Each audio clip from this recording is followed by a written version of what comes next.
as frustrating as it is, and the doctor touched on the most crucial thing, and I'd love to hear from you guys about this too.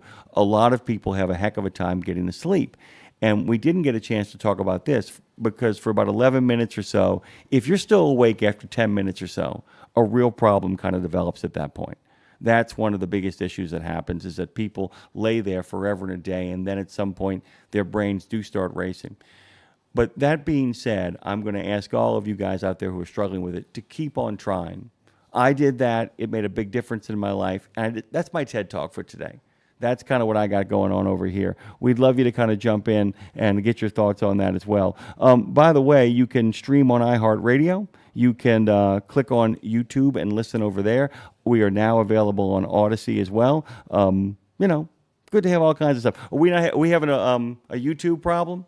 What's going on? What's happening? Got to keep me in the loop, bro. Oh, no, I got you. All is good now, baby boy. All right. So since all is good now, we'll take the break early. We'll do a little pledge, a little national anthem, a little Pastor John, courtesy of our friends from Bennett Trucking. Before I head on over there, guys, go to Truck Down. Truck Down. Truck up, and get down at truckdown.com. All 50 states they serve and the 8 provinces. Speaking of that, Canada Calling is going to return to the scene tomorrow. Very excited about that. Go to truckdown.com and get yourself out of the ditch and back on the road. Let's take a moment to reflect with a pledge, a national anthem, and a little bit of the good pastor from Bennett Trucking. I pledge allegiance to the flag of the United States of America and to the republic for which it stands, one nation, under God, indivisible, with liberty and justice for all. Oh, say, can you see by the dawn's early light what so proudly we hailed at the twilight's last gleaming, whose broad stripes and bright stars through the perilous fight o'er the ramparts we watched were so gallantly streaming, and the rockets rocked away, the bombs bursting in air gave proof through the night that our flag was still there. Oh, say, does that star-spangled banner yet wave o'er the land of the free and the home of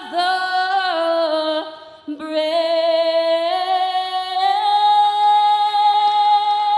It's Wednesday. Hey, I want you to think about something that I think that will help all of us, and it's Proverbs 31:26. Now, this is a proverb, and it talks about a woman of virtue, but it has some hope and encouragement in it for all of us. Even though it's a proverb that I think that is designed to encourage the ladies, I believe it can be used by us men to help us as well. In Proverbs 31:26, it says, she opens her mouth with wisdom, and the teaching of kindness is on her tongue. I believe that you can put in that particular text, and I'm not going to rewrite the Bible to try and prove this point, but I believe if you take in place he or she who opens their mouth with wisdom, and the teachings of kindness is on their time, is on their tongue. Why would you say that, Pastor? Because I think oftentimes we as men stand back and don't say anything, and our women, listen to me, I'm giving you accolades, ladies. Women sit back and look at something, and if it seems like it's going to be something that causes harm or destruction as it relates to their family, they speak up. We as men, we become silent when it comes down to a point in life to where we feel like it's not even worthy of our attention. That is when God says you need to speak up, because I brought it to your attention. God bless you. And yes, ladies, you can thank me later. God bless you. Have a great Wednesday. Well, and I'm going to thank you because amen. By the way, our good friend Pastor John comes to us courtesy of Bennett Trucking. They've got their own in-house pastor. Big thanks to them for taking a ride with us. And a special shout-out for our friends over at Bennett over there, particularly Polly. We got a little phone call coming in, do we not? We sure do, but I want to add a little note. Thank y'all for bearing with us on Facebook and YouTube. We had a little audio complication, but we took care of it, and that's not going to happen again. So knock on wood, all is good. And Weasel is in the house from Iowa. Madison with the T did her darn tootin' job, man. Madison with a T, by the way. Madison to a T with a T, and dot your I's and cross your T's because she's got both of those in there as well. Hey, good morning to you, Weeze. Hey, good morning, folks. How's everything going today? Pretty good. You had a little fun over there in Iowa, by the way. Somebody actually jumped into the speed of light. I want to make this really clear. It was a CDL driver, but it was not a semi driver. It was not an over-the-road trucker. It was a maniac, probably in some kind of truck, hauling a trailer with no brakes. How are you? That wasn't me, I promise. Weasel, I was so relieved when you called this morning. I said, oh, thank God it's not the Weasel. Come on, man. Come on. I know it's not you. What's happening, brother? Oh, just trying to get over to Joliet. What do you got hauling today? Oh, I got 3 step decks. Oh. And just a nice, easy little deal. Go over here, get rid of these things, and then I don't know what I'm doing. Let me ask you something, by the way. Our good friends from Good Housekeeping, they're not good friends of us at all. I just happen to kind of keep up with them. They released their snack awards, the snacks that taste the best and while simultaneously are the healthiest. It doesn't mean that they're the healthiest snacks, but it means of all the snacks that taste really good, these are the healthiest. What is your go-to snack on the road? If I can get it, celery and cheese. That's nice. A good sharp cheddar. But if I can't, all of a sudden right now, I'm on a kick with them goldfish crackers. So here's a terrible for me. Yeah, they're not good for you, man. They're not good for you. By the way, here's a recommendation from Good Housekeeping. It's called Mary's Gone Crackers. By the way, they're not a sponsor, nor am I asking them to be a sponsor. I got to make sure it's not fun to create with payola. Mary's Gone Crackers has excelled in gluten-free and organic cracker options for more than 20 years, and the new Super Seed line features a wholesome blend of organic seeds such as pumpkin seeds, sunflower seeds, flaxseed, alongside whole grain brown rice and quinoa for a 5 gram of plant-based protein. If that's your thing, they're recommending that to you as a possibility. If you want to talk about a really great snack, is cream cheese inside of dates. You ever had that? Inside a date? Yeah, you get a date and you put a little cream cheese inside of it. Oh yeah, it's really the good stuff, dude. I'm telling you, it's Los Excelente. Give it a shot, Weasel. Unless you don't like dates, then don't give it a shot. I can't remember if I've ever had a date, so I don't know if a date to eat. I need to clarify that. I don't know if I've ever had one, so I don't know if I would like them or not. Phone Master Dre has a Oh, comment. never mind. My question's not valid. I was going to ask you if I ever had a date on a date, because I have. Oh, a date Bacon on a wraps. date's very nice. Actually, Weasel, the thing is about a date, I always say put a little cream cheese in them because they are really thick and they have really great fiber and texture to them. They're also literally a sugar bomb, a natural sugar bomb, and because they've got so much fiber in them, it kind of negates itself. But you want to take a little bit of the sweetness off by putting a little bit of that cream cheese in the middle of it. Make sure you're near a bathroom. Well, another thing I like for in the mornings, they didn't have any this morning, but get a cup of grapes with chunks of cheese go along with them. Oh, yeah. You have to have a little bit of binding agent to go with the stuff that flows through. Yeah, and that's what the cream cheese and the date is for. It's the same concept. And by the way, a date with a little cream cheese is an outstanding combination. Also, very, very good. If you're going to have sugar and you're going to have dairy, that is probably the best strategy to kind of go with right there. That's quality stuff right there, Dre. It's the same concept, Weasel. Yeah. It's the exact same concept. Date is actually sweeter than a grape, and it's less watery. Which, by the way, I got no problem with grapes either, man. Grapes are the truth. Grapes are the absolute truth.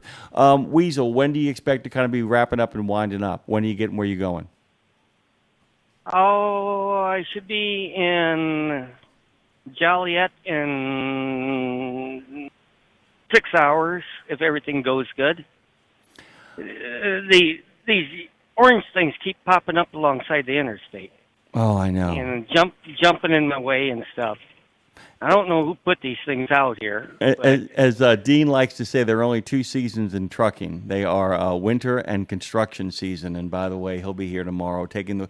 By the way, Dre, we have to call him at the top of the hour. He's going to take the ride for the full hour at the top. Weasel, I got to get you out of here. I got to do some news and get to a couple more phone calls, brother. Be safe. Great to have you back, man. I love having you on. okay, thanks a lot, Jimmy Mack. Thanks, Dre. Thanks, Madison. You folks have a good day. Thank you, sir. By the way, Madison, he worked you in. That's what he did. Every time our good friend Weasel calls, he tells everybody that is actually involved in the show goodbye. So Madison with a T, to a T, and crossing her T's and dotting her I's is joining us this morning. Before we get to the next phone call, I do have to do the thing that we have come to know and love as news over here. I mean, we do occasionally talk about trucking. Have you guys heard the song by the Dead Kennedys, California Uberalis? Has anybody here heard that song? And if you guys have, not Madison, Dre has. It's very relevant to today, by the way. A little Jello Biafra, always making the miracle happen. I always feel like that song should simply be refreshed every 10 years or so. It's really funny because when it was first written, Jerry Brown was the governor of California in 1978, 79. Here's what's funny. Jerry Brown ended up the governor of California in the aughts. He went and became the mayor of Oakland in the late 90s and then parlayed it right back into the governor's mansion, where he turned out to be so much more conservative. I mean, economically. He's still Governor Moonbeam at heart. But if you go back and you listen to that song, man, it is really relevant. I bring it up because, as I said before, our good friends over at Landline have a story right now about how Gavin Newsom, despite the fact that Congress and the president have pretty much put kind of the kibosh on his, how do I put this, his EV dreams. Somebody's got to power that smile of his. You ever seen that guy smile? Only guy's got a brighter smile than Gavin Newsom is Tony Robbins, dude. I mean, like if you're going to go wander into a forest at night, you're going to want to bring Gavin Newsom with you and just tell him to smile. Well, you know what? Don't go into the woods alone with Gavin Newsom. Don't do that. Or Tony Robbins either. Don't do any of that. Who do I got? What you got? Well, I was going to say, I feel like with that guy, man, his hair will not be untouched if he goes camping. Like, he'll sleep in the woods, get beat by a bear, his hair will still be flawless. Well, you know what, though? And I also think about him, too, is the fact that it's like somebody said, you know what, dude? You should really model your look off of Michael Douglas from Wall Street. Go with the Gordon Gekko. I'm sorry, guys. Geico, Gecko, it's all the same thing. Hey, let's get Mark on the phone, shall we? Oh, he's in Kentucky, and you know what he wants to talk about. Whatevs. Whatevs. What's going on, Mark? Where are we headed? What are we doing? What do we know? Where are we going? What are you wearing? Yeah, what are you wearing? FR clothing. You said what to me? Fire retardant clothing. Oh, I know what that You means. know, I gotta have that. You know, you stupid story. I was about to say something I shouldn't have, but hey. Keep your anger to yourself. Well, hey, we're not on that other channel, so it doesn't really matter True. anymore. But true. So Just watch the No, F-bombs and got- keep it fair is what I tell people. Watch the F-bombs and keep it Yeah. fair. Keep it fair. Don't Dre talk doesn't- about my Yeah. mother. Yeah, come on. What are you talking about? Go. By the way, just to kind of keep people up in the kind of the game here, by the way, our good friend Joe wrote to tell me that his road snacks are pistachios, excelente, almonds. Dre's already getting excited. Cheese, berries, and some good quality beef sticks. That's a good ride. That's a good ride right there. Beef sticks. Beef sticks. Okay, so really quick, Joe, since you're listening, teriyaki or buffalo or standard flavor? What are you going with there? All right, Mark, your turn. We're listening. well, had a orthopedic appointment yesterday, and I am still a go for my left knee replacement at the end of July. Oh, that's fantastic, by the way. And by the way, I don't know if you know this, but when it comes to hip replacements and the kind of knee replacement I think you're talking about, you know the recovery period, if you follow the doctors, is really quick, right? Yes. I mean, there are I'm people... going to do my I'm going to do my best to follow, and I'm sure when I call in, you guys will probably be hounding me. Have you done the exercises yet? Oh my God! So- Please, dude, please. If I really wish you could see my dad being able to bounce up from a chair now to understand. Because, by the way, When I got up this morning, he was up as well, Dre. You want to know why? Because he wanted to be awake and clear because at 5:30 in the morning, he went over to physical therapy down the block from the house. He's actually doing the physical therapy right now to kind of get moving. As the weight has come off, the doctors have said, you got to get moving now. Attaboy, Papa John. Attaboy, Papa John. Mark, the rest of the day looks like what, and when are you wrapping up?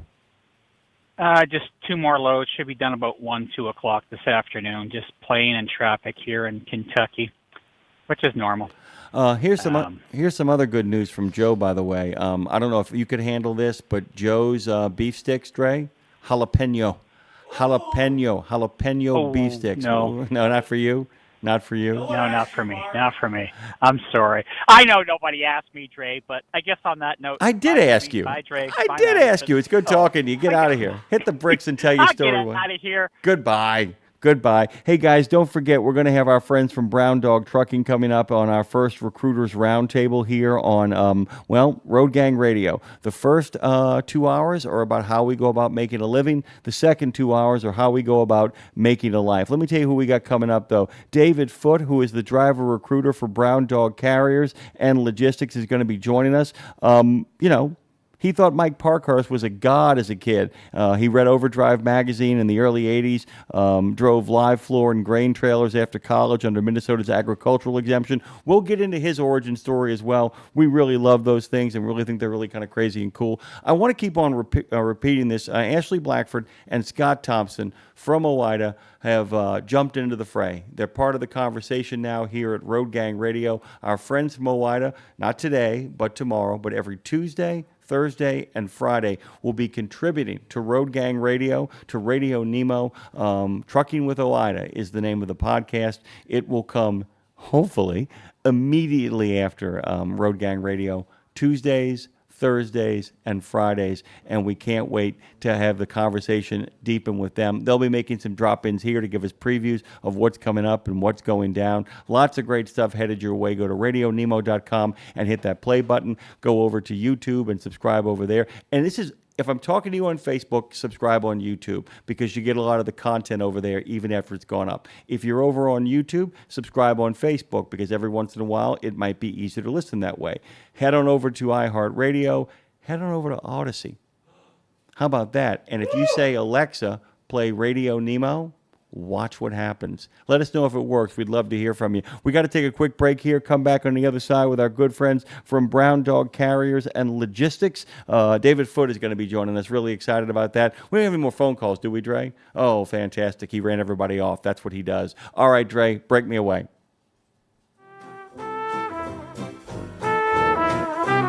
I like having that music playing, especially in the early morning in New Orleans when the sun comes up. It's gorgeous over here.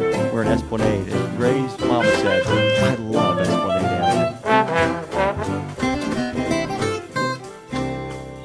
Wait a minute. Are you running all of your rig's accessories? All of them. You like that? No, why would I? Your engine's turned off. That means I ain't violating no idling laws. You like that? No, why would I? That means you're running off your battery. I'm running on an Odyssey battery. You like that? No, why wait, did you say an Odyssey battery? Odyssey battery. Rugged, maintenance-free, thin plate pure lead technology, and massive deep cycling capability. Plenty of reserve power to run onboard accessories. Engine on or off. Twice the power, 3 times the life of conventional batteries. That's an Odyssey battery. You like that? No, I don't like that. I love that. Wait a minute. The crickets stopped. Odyssey hasn't. Get yourself an Odyssey battery. Performance you can count on. You know Sap Brothers will beat any competitor's advertised price on tires, so hold on to that fifth wheel, because when you buy 4 Salem S624 EFTs, the perfect line haul trailer tire, mounted at Sap Brothers, your price is an amazing $199.99, originally priced at $299.99, and prices are good through June 30, 2025 while supplies last. Save on 4 or more at Sap Brothers, and nobody's going to beat that price. Salem Tires, advanced compound technology for maximum mileage and rolling resistance without compromise. When you think tires, think Sap Brothers. In trucking, financial security and retirement isn't a guaranteed destination. That's why Truckers Wealth is here. A financial hub designed for you, Truckers Wealth combines expert advice and tailored solutions. Tax-free wealth plans grow your nest egg. Guaranteed income retirement accounts provide stability, and no market risk accounts protect your investments. That's hard-earned money, a steady stream of income, reliable growth. That's a retirement. That's a destination worth investing in. That's Truckers Wealth. Truckers-wealth.com. Experts dedicated to your success. And this is a hard-earned show, which is live from the Fastport Studios in good old NOLA. Jimmy Mack, take us away because this is Road Gang Radio, baby. Hard-earned show is absolutely right. We are in the middle of, I guess you could call it kind of an A-quality beta launch. Of course, we're headed towards July, July the 23rd, when we have the official ribbon cutting over here at the Dega House. You're invited, by the way. If you can find your way over here, if you're listening right now, regular listener, contributor on the Book of Face, contributor on the Tuba U, we'd love to see you. The whole gang is making their way down here. Phone Master, what you got? Madison with the T and I will be there. Will you? I will be here for sure. If I'm not here, that's going to be very disappointing. Oh, okay. Also, before we bring our next guest on, wanted to give a big shout out to our friend Junker. Empty this morning in Nashville. He ran all night to deliver, going to Brownsville, Tennessee to load. He's going to deliver in St. Louis tomorrow morning. Be safe out there, Junk. Stop playing around and give us a call, Junker. I don't know what you're doing. I don't know why you're doing it. 615-292-6366. Oh, 615-292. Dave? Nemo? 50 Nemo, years? Yeah. Nemo. By the way, this dude thought Mike Parkhurst was a god as a kid after reading Overdrive magazine. We are pleased to welcome David Foote on our first recruiting roundtable. Recruiters Roundtable, driver recruiter for Brown Dog Carriers and Logistics. They are good friends of the show. Good morning to you, David. How you doing? And welcome to Road Gang Radio. Good morning. I appreciate your coming on. And yes, Mike Parkhurst was a rabble-rouser of epic proportions back in the day. And I, as a kid, loved reading Overdrive magazine and seeing what he had to say about this, that, and the other thing. Yeah, it was a lot of fun stuff. And I have to tell you, I remember a couple of those pieces and was like, what in mother of pearl is he talking about? But I'm excited. And then I understood later on what he was talking about, and then it all made a lot more sense. You have a long experience in trucking. Before we get to Brown Dog Carriers and Logistics, why don't you give us a bit of your background about how you got on the road? I could read your bio, but it's much better if you tell it, man. Well, so it all started in college in Minnesota, and to earn some money, I became what I like to call Captain Zerk. I had the fastest grease gun in Minneapolis. And in the process of greasing this company's trucks and changing the oil, they slowly taught me how to drive them. And I say I drove trucks, but I was never a truck driver because I got to operate intrastate Minnesota under the agricultural exemption. So nobody gave a what I did or what I was driving because it was agricultural. So scale houses would wave me right through. But that got me interested in trucking, and I've now been in trucking sales operations and primarily recruiting for about 30 years. Okay, I want people to go to browndogcarriers.com because they are genuine friends of the show. Craig Morin is a genuine friend of ours over here at Radio Nemo, not just somebody that we've done business with, but a guy who has actually been there not only for me, but made sure that Dave got a chance to ride in the Reads Across America convoy, which was an extraordinary experience for him. I've been begging him to do it for years, and he got to hook up with one of y'all's best drivers, and they had the best time in the world. I do want to talk about your area of expertise because one thing I know about the guys that run your company is that they're straight shooters. They tell it like it is. And I kind of wanted to talk for a minute about what the key to recruiting is. And of course, we begin with the truth, that if you tell it like it is, when you get people to come on board, there are no surprises other than the obstacles the road will occasionally throw in your way. So talk about gravitationally. That's exactly right. If I'm honest with the applicant and the applicant is honest with me, we will quickly figure out if it's a good fit for them or not. So I tell drivers, if you're on SAP, which we hope you're not, let me know. If you've got some checkered things in your background, let me know. Let's see what we can work out together. And the other thing that I do, and I hope other recruiters would too, is say, well, we can't use you, but you might think about this or that. Because the goal of being a good recruiter is, yes, to hire drivers for Brown Dog, but also to keep people in this great industry, even if they do have a couple demerits on their record. You know what I'm saying? Yeah, I know. And the thing is, too, it's like you can also help people. It's kind of a really groovy thing because you've set up my favorite question to ask. It's two-parter. There are people that show up with dings and dongs on their record. And you also know, I can't get you right now, or you're not the right fit here. But I can also, as a human being, doing the human thing to keep somebody in trucking, can direct you in a way that might put you on the path to eventually bring you back to us. Here's the tougher question, though, David, the one that drives me crazy. You get a candidate that shows up, and they're a darn good driver, but they're not a fit for you. And I think you know what I'm talking about. There are people, because of their lifestyle choices, and I mean the family demands, stuff like that, who have scheduling problems. But man, you're like, this dude is out of sight. It's one of the hardest temptations, I think, for a recruiter in a company. Like, this guy's got a great record. This gal knows what's what. They're going to bust their butt. But this job eventually will wear them down because of the demands of other areas of their life. Am I making sense? You absolutely are. And here again, you got to be honest, and you got to do that applicant a solid and say, like, I have a guy who was begging me to come on, but he had a 58-mile one-way commute. And so I had to persuade him not to come on with us. I said, think of that's 120 miles a week, or a day, just to come to work. And he and I did the math together, and he was like, oh, you maybe have a point. And he would have been great, but he would have burned out on it too quickly when he started seeing the miles pile up and the fuel that he was burning just to come to work.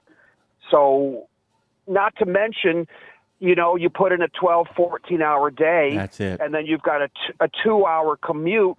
You're looking at 16 hours. Where's your time for your family, to have a meal, to get some proper rest? It's not a good mix. Well, yeah, and so you got to be honest. I mean, and that's the thing too. It's like such a different kind of thing because our good friend Phone Master Dre, who's the producer over here, he makes a pretty long commute from Ocean Springs. The difference is like if you are driving to do more driving, there's a point at which, and look, everybody knows it. If you're in a car doing a commute and you're not commuting someplace to sit down, but to once again get behind the wheel of something else and move, that means if you're doing a 12 to 14-hour day, a lot of it's spent behind the wheel, you're adding an additional 2 hours behind the wheel on top of the time you're spending behind the wheel. That's absolutely brutal. It's brutal, and there's the whole question of is it safe? Is it legal? Yeah, but is it safe? Is it ethical? And so sometimes, like you said, when you have a candidate who's great and you want to meet his mom, you know what I'm saying? But you got to realize that this isn't the right fit. And then I sign off by saying, I know you'll get another job, and I hope you hate it, and I hope you move closer to where we are. Yeah, and that's exactly it. I'll tell you this, too, this is what's so important because, as you know, this industry is one of the strangest. It resembles the restaurant industry in this way, where you actually can be close friends with your competitors, where you actually can like your competitors because you can develop a relationship to say, look, I'm going to make a phone call for you right now because if these guys find a candidate that fits my needs better, they will call me as well. And part of what you do as a recruiter, and like I said, please, David, you've done this for a long time. Correct me if I'm wrong, but it's also understanding the competition, not just from a competitional standpoint, but understanding them from a relationship standpoint so that everybody is increasing the level of safety on the road, everybody is increasing the responsibility on the road. Can you talk about in your own career, because you've worked in so many facets of this, do you find yourself with all the places you've been and that slow kind of movement towards the place that you are now, picking up bits and pieces from the previous jobs in the way that a lot of truckers do, and then bringing all of that institutional knowledge into your current position? Yes, and unfortunately I brought with me the way I don't think things should be done, which is why I'm so happy that I'm at Brown Dog, because a previous carrier brought in a micromanagement that really just ruined driver morale. And if you don't have good driver morale, and I play the role of an advocate for the driver. Yeah, I'm trying to hire them, of course, but I'm not dispatching them. I'm not yelling at them. I'm their advocate. And if they're being micromanaged for nonsense, like not putting their seatbelt on to drive from where they're parked to the fuel dock, I mean, come on, let's look at this reasonably. So I absolutely have brought with me things that what I know will drive a driver crazy, no pun intended. And that's an important thing too, because if in fact, and this is something that a lot of people who get into recruiting don't understand, you've made promises. You've actually become an ambassador and an advocate and an influencer for the company you work for. So when you tell people certain things, if those things aren't being delivered, a lot of people don't realize that part of what being a recruiter is, a responsible recruiter, is going back to people and say, look, I told them that they would have this time off, and now you're telling them they don't. Or I told them that this is the atmosphere here, and now there's a toxic one you're working into. So you almost, but that comes from the top as well, too, that the folks you work for, you get a chance to talk, because it's one of those things you got to basically talk to the people in charge and say, if I tell somebody this, is that true? That's a tough conversation, right? It's absolutely true. And so I have some promo materials, and I review it with operations and with Greg periodically, just to make sure that because we all know it ain't rainbows and unicorns, okay? And so I want to make sure that what I'm representing with the company is accurate, so that, as you said from the outset, there's no surprises. And I'm very honest. I say, listen, it's still driving a truck, and people are still going to yell at you and everything, but here's how we are different. And one of the key things I say is that I know that a driver's going to get yelled at. There's always somebody ready to yell at a driver. You're late, you're early, you can't park there, you can't use the bathroom, what's the matter with you? So I let them understand that when they're here at Brown Dog, we're not going to yell at them. We're going to talk as adults, because you've got enough pressures out there dealing with Massachusetts drivers, okay? And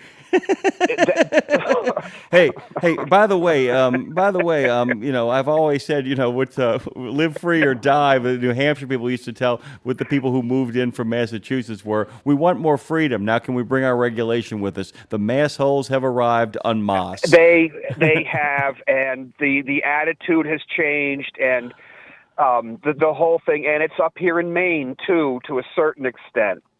But it's just treating people as human beings. You said that too from the outset, of being respectful and polite. And nowadays, and even 30 years ago, you had language differences, cultural differences, gender differences that you have to listen to and accommodate, or they're going to not feel heard, you know.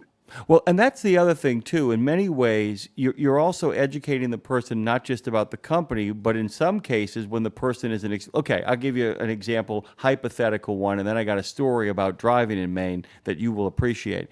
Somebody moves from Virginia.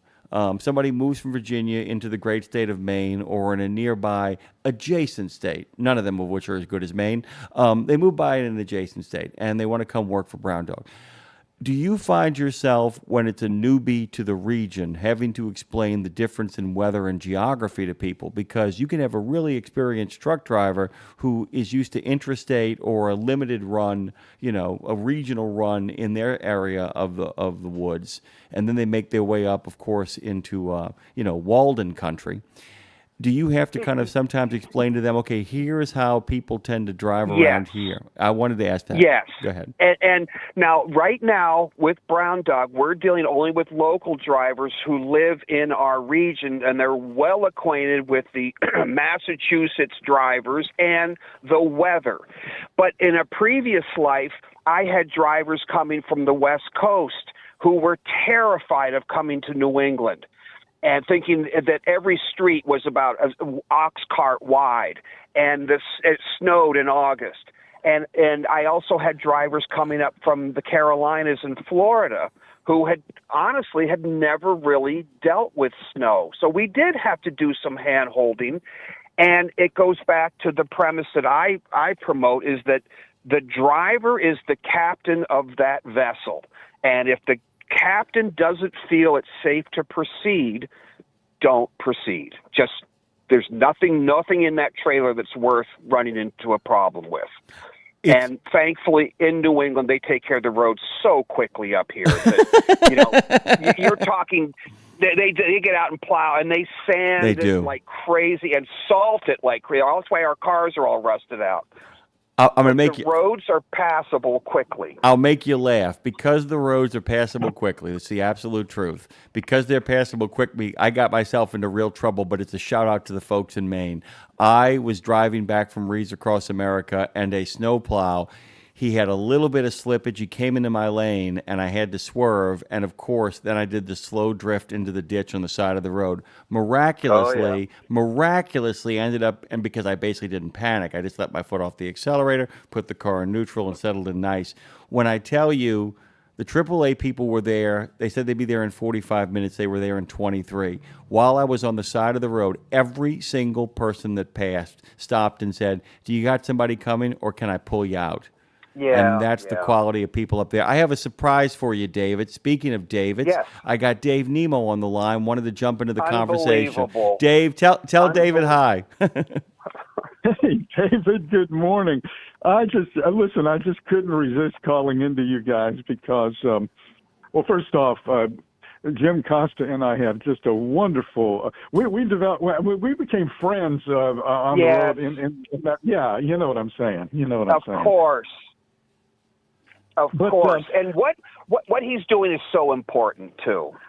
Oh yeah. No question. He's a good dude. Dave has been stoked. He's been blowing up my phone all morning. Go ahead. Dave. Yeah.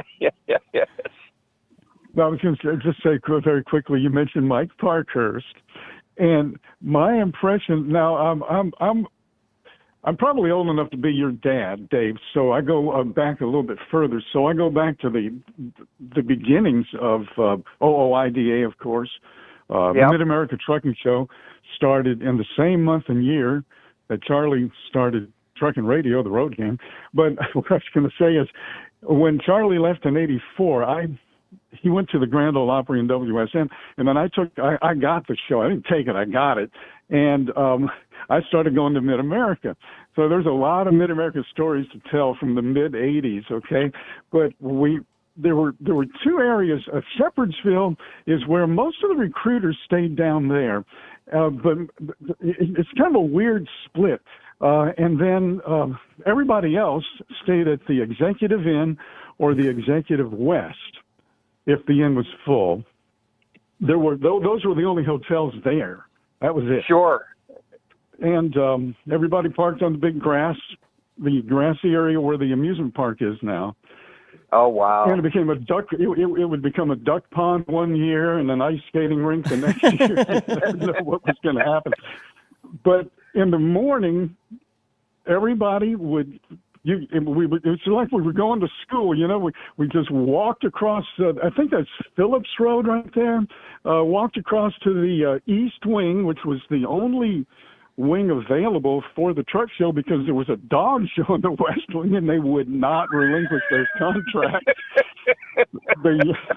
The year they did, Mid-America doubled in size. Yeah. Then it grew from there. But you mentioned Mike, so we're in the Executive Inn. John Trimble's doing his show at night from there. I did not do that from Mid-America at that time. The Executive Inn, if you haven't seen it, it's gone now. The building's gone. The Executive West is now another big chain or something. They've kind of redone it. I haven't been inside. That's where the escargot was served, but that's another story. But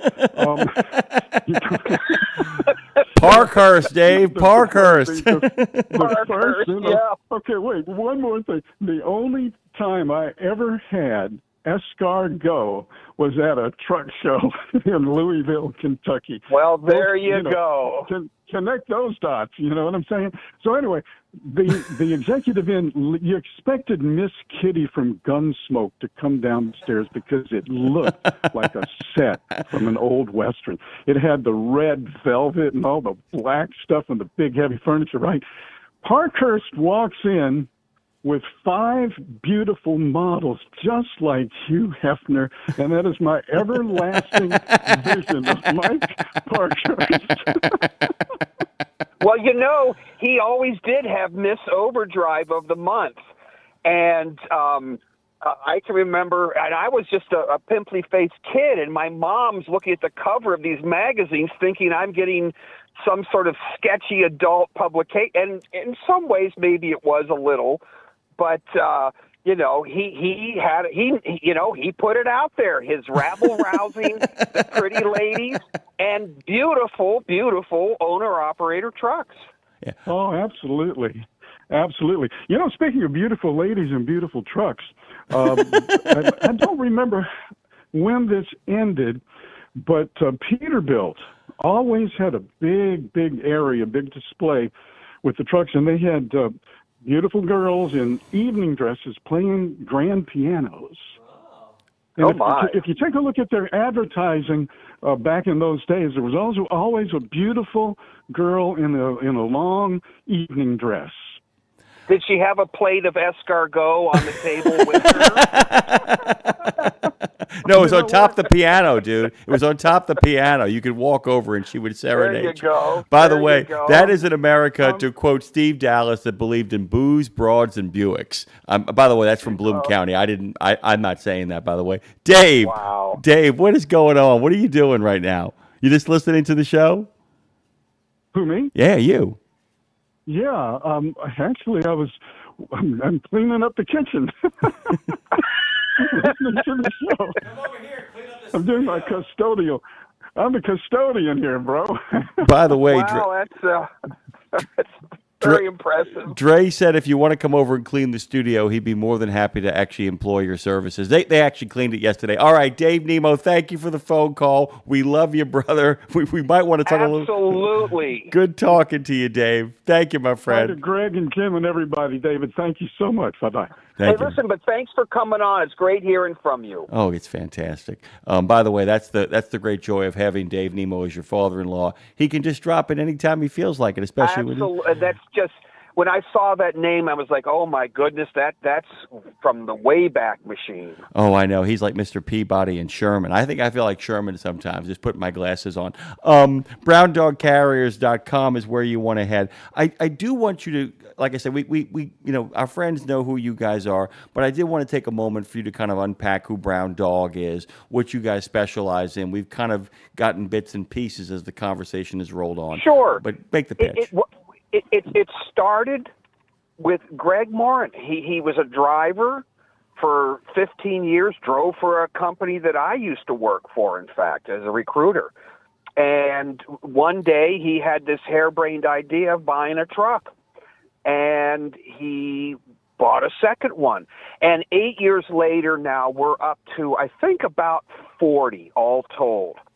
And we are only local all-day cabs based in Biddeford, Maine, or in Portsmouth, New Hampshire, which kind of limits where we can recruit from. Going back to our conversation about an hour commute, you can't do it. But we are a well-respected company. The pay is great. It's afternoon starts. You got to work a weekend day. But we reward people for that with good pay, pretty easy work.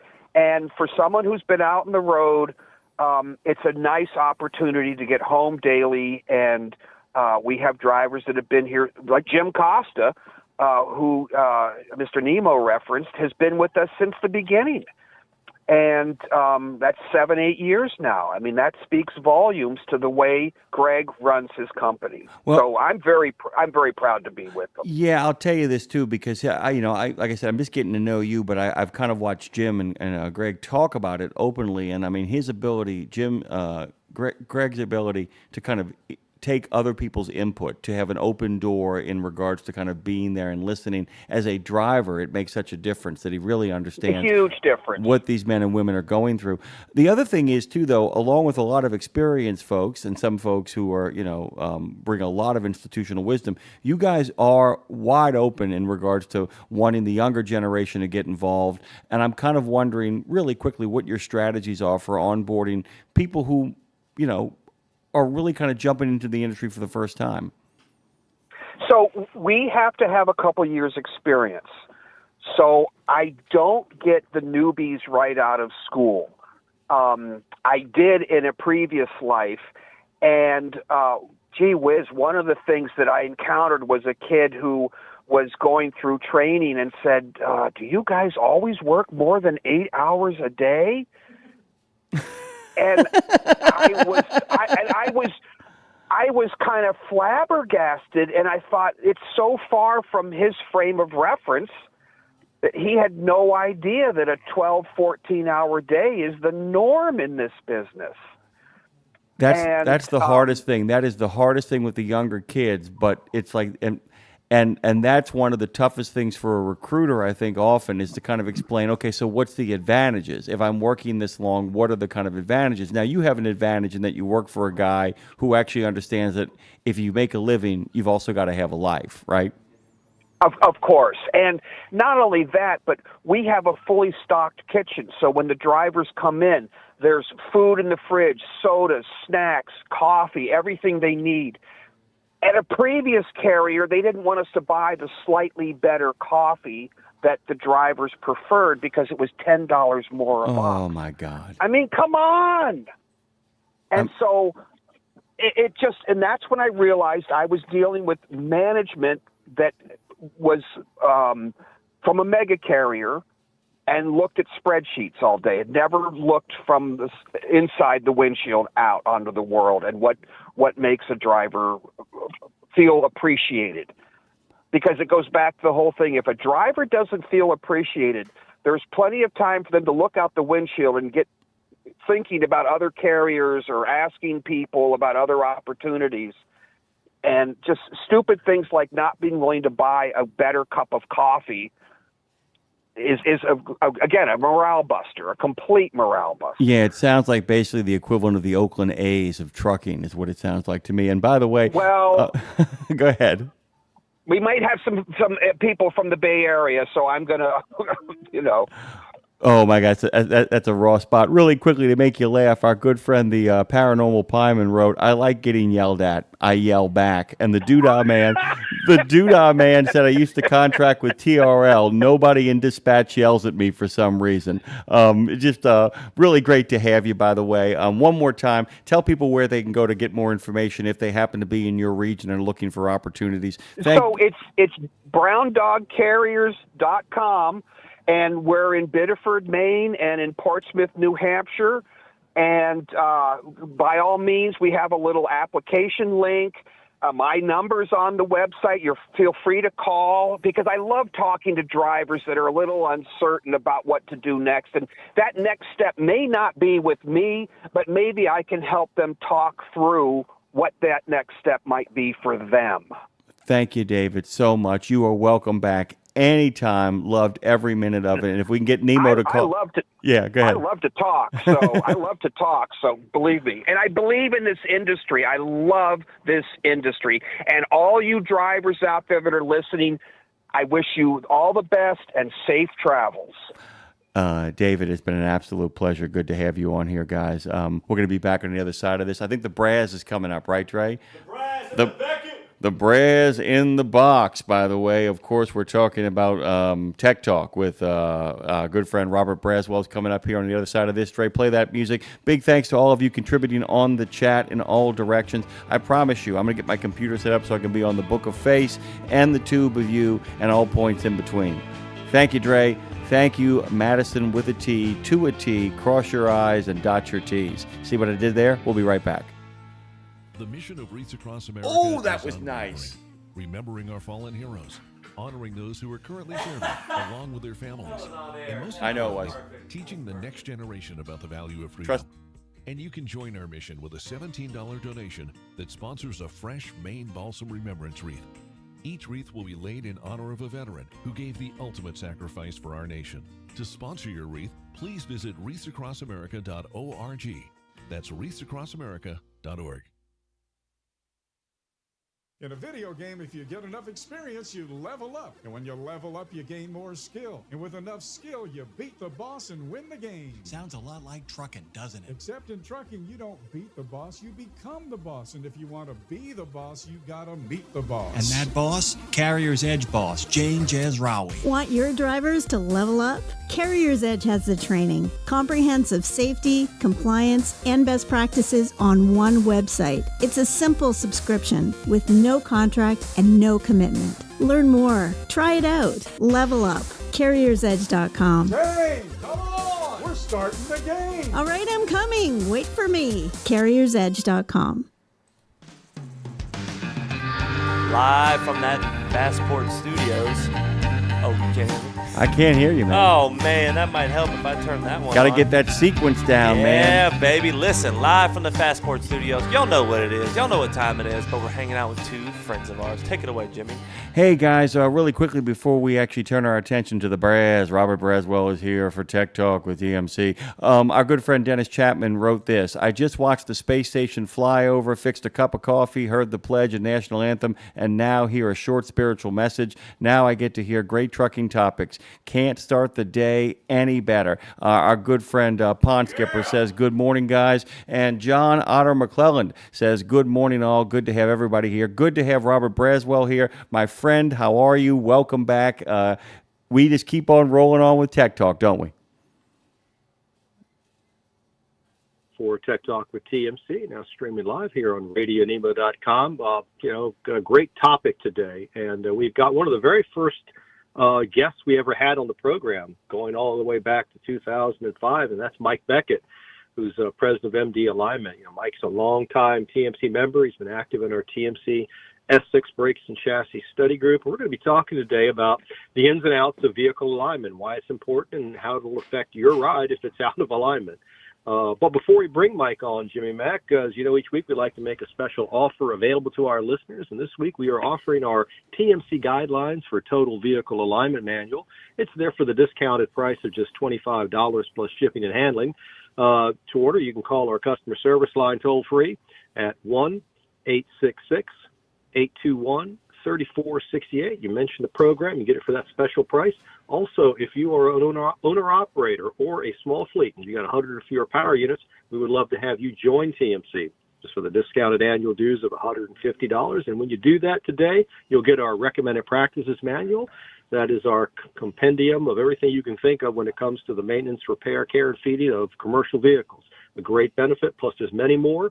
Call our same toll-free number if you're interested in signing up. And one more thing before we start, we always remind our listeners that any recommended practices we discuss reflects the consensus of our members. We offer them as recommendations only, and everyone must first determine for themselves if they are safe and appropriate for their operation. Please remember that TMC doesn't endorse any product, person, or service. The opinions expressed on the show, those of the individual and not necessarily the opinions of a company, nor TMC, unless stated otherwise. And with all that legal disclaimer out of the way, please welcome to the program, Mike Beckett. Good morning, Mike.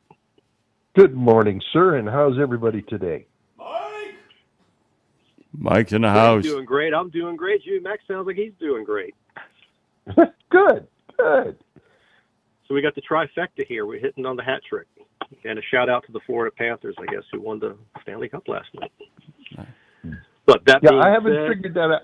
How can Go the ahead. people in the hottest cities in the country that don't understand how to make ice win so many hockey games? Just lucky, I guess. I guess.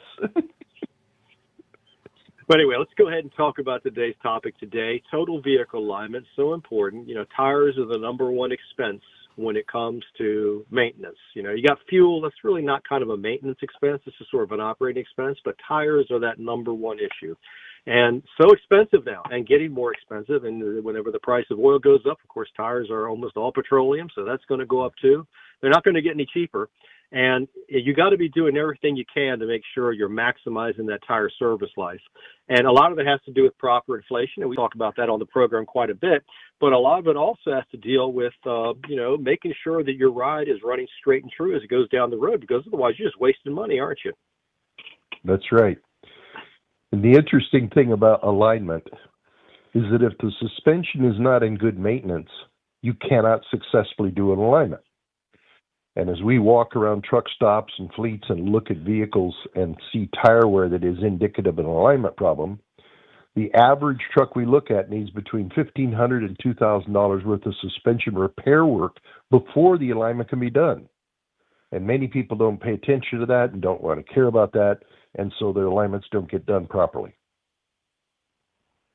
And then that's true. If you don't have that fundamental structure, your underlying components aren't in good shape, you can't get it aligned. If they're corroded, you can't do the adjustments, right? If there's, that's right. If they're bent, if there's a lot of road hazards, potholes, all of that, your front end, all of the suspension, the body mounts, everything is going to conspire against you when it's going through that kind of an operating environment if it's not maintained properly. So we're starting from the foundation of assuming that you are maintaining all the components in the vehicle as they're supposed to be maintained. And there's a small window of forgiveness there, obviously, but if it gets severe, you got to treat those issues. So a lot of times, you might have a tire issue, and maybe it's not necessarily alignment; it's in the wheel bearing or the wheel end, right? Or the kingpin, right? One of the classic vibration complaints we get is a truck that between 45 and 55 miles an hour develops a shimmy in the steering wheel. Okay, well, if it only does it when you're accelerating and you don't feel it when you decelerate, that's a toe problem. But if you feel it accelerating and you feel it again when it's decelerating, that's a thrust bearing in the kingpin. Now, the kingpin may be tight, don't feel loose, but the thrust bearing is going bad. So being able to identify what things are pointed at is a big part of being able to successfully get the alignment and satisfy the customer. That's a good point, too. And let's talk about ride condition types a little bit, because in another recommended practice that we have, ride condition complaints, RP 648, we talk about there's 8 different types of ride complaints that you can see. Vibration is one of them. That's when you have that repeating motion that you hear or feel by the driver. We talk about shimmy, side-to-side motion, usually in the shaking of the steering wheel. And there's harsh ride, handling issues, pitch or back slap, stability, bounce or hop. And one that we recently identified, which is called vehicle hard to recover, that's when the vehicle doesn't recover after a turn, or it's darting or it's oversteering. But each of those has a different mechanical underlying issue there. So, take a look at, for example, a vibration. You could have driveline angularity and runout that could be causing that. Would have nothing to do with the kingpin or the wheel end or the alignment. But, it feels as if there's a problem in that direction. Really makes that differential diagnosis so important that you make sure you bring your vehicle to somebody that knows the differences there and they can work that through for you. So otherwise, you're not just wasting money changing parts. That's right. That's right. You got to know what you're doing. Otherwise, you're just throwing parts at it and spending money. Another one that comes up a lot is, like you say, shimmy. You say road-induced, but there's also brake-induced, right? And speed-induced. Mm-hmm. And you talked a little bit about, if it's, it's tow or not tow, it'll kind of tell you a little bit of that. But it's not necessarily just the kingpin or whatever. It could be the tires and wheels causing the shimmy, right? What if you've got like a rim issue, a bent rim, or maybe there's some sort of an imbalance there? That could be an issue. Maybe engine mounts, right? And it could be something in the front suspension.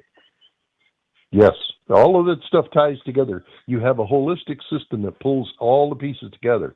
You get some hints about where you feel a vibration first. If you feel it first developing in the steering wheel, then you tend to look at the front end of the truck. If you feel it first developing in the seat and feet, then you have to look at the drive line of the truck. That one fundamental step will get you aimed in the right direction. Then there's more steps after that in the Venmo, not the Venmo. I lost the name of that chart. VIN chart? Yeah, the diagnostic chart, basically. That's good enough. So Yeah, let's talk a little bit about some of the terms that we hear used when you go in for an alignment. We just talked about the term toe. Let's define for the listening audience exactly what toe is. If the two tires on any axle are running perfectly parallel with each other, then there is no toe. If the front of the tires are closer together than the back of the two tires are, then they're towed in. If they're towed out, the front of the tires are further apart. Now, you can simply look at your feet sitting on the ground, and if you put the toes in closer to each other, that's towed in, and if you put the toes away from each other, that's towed out. And so any it's usually, axle... Go ahead. Any axle can and will have some toe. And it should in a proper specification. There will be a little bit of that. And we typically designate that toe in as positive and that toe out as negative. Let's talk a little bit about what some of the other terms are, and then maybe we can talk about some of the specifications you should shoot for in general when it comes to an alignment. So we hear about scrub or screw or skew or parallelism. What exactly is that? Usually that's talking when you have two drive axles in the vehicle. If they are perfectly parallel with each other, there's no scrub angle between the two. If there's a slight coning effect, in other words, the drive axles are closer together on one side of the truck than the other, that creates a scrub angle or a cone, and that creates handling and tire wear issues. Some of that is desirable and some of it's not, depending on the surface of the road you're running on. Yeah, and that tire wear that you see from, let's say, a tandem scrub, right? That'll probably happen on the leading edge of the steer tires, right? Like an inside-outside pattern? Yeah, if the two axles in the back are narrower on the passenger side than the driver's side, it's like laying down a red Solo cup on its side and rolling it. The Solo cup will roll toward the narrow side, while the drive axles do the same thing. So if you have narrow on the passenger side, the truck's going to want to go to the right. The driver's going to turn the steering wheel to the left to try and keep it on the road, and so you slide your two steer tires down the road in a left-hand turn, and that wears out the outside of the right front tire and the inside of the left front tire. And another term that we hear, we talked about toe. You also hear about camber and caster. Let's talk a little bit about camber first. What exactly is camber? If you take two tires, and again, this can be on any axle, and if they're both perfectly straight up and down to each other, there is no camber. If the tops of the tires are leaned in toward each other, that is positive camber. If the tops are negative camber. If the tops of the tires are leaned away from each other, it's positive camber. Now, as you load a truck, let's say you have zero camber in all your axles. As you load the truck, the axles will flex down with the load, and the tops of the tires will come in. The amount it comes in is dictated by the manufacturer and how he strengthened the axle. And that negative camber is normal. It's supposed to be there. Well, it depends on the axle you're talking about. There are some steer axles that are made with severe positive camber in the left front tire and minor positive camber in the right front tire. And as you load the truck, the right front tire will come toward a negative camber, and the left front tire will actually come to a vertical. That's called a bias cambered axle. And does that have to do with the crown of the road?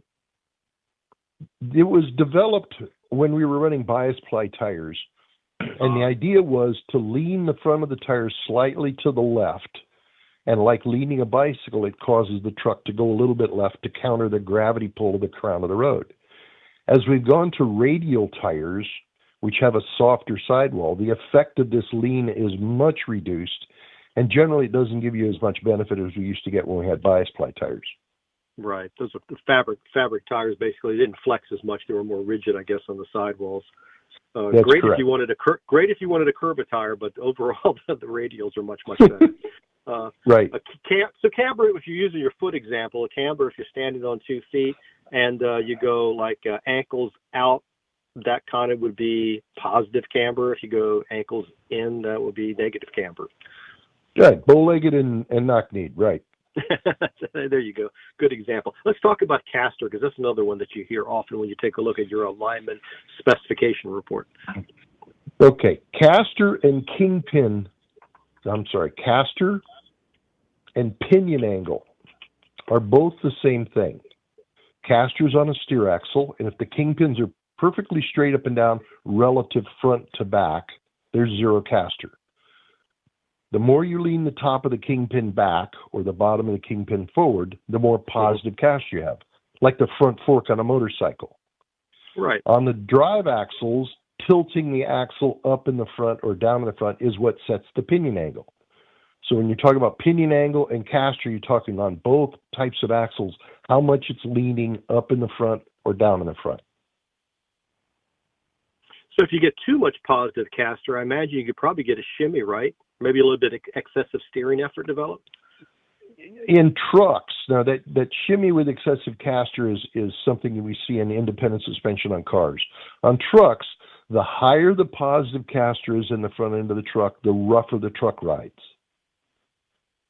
It also tends to accelerate tire wear. Overall pattern, no particular pattern, but overall wear rate increases the more we have positive caster.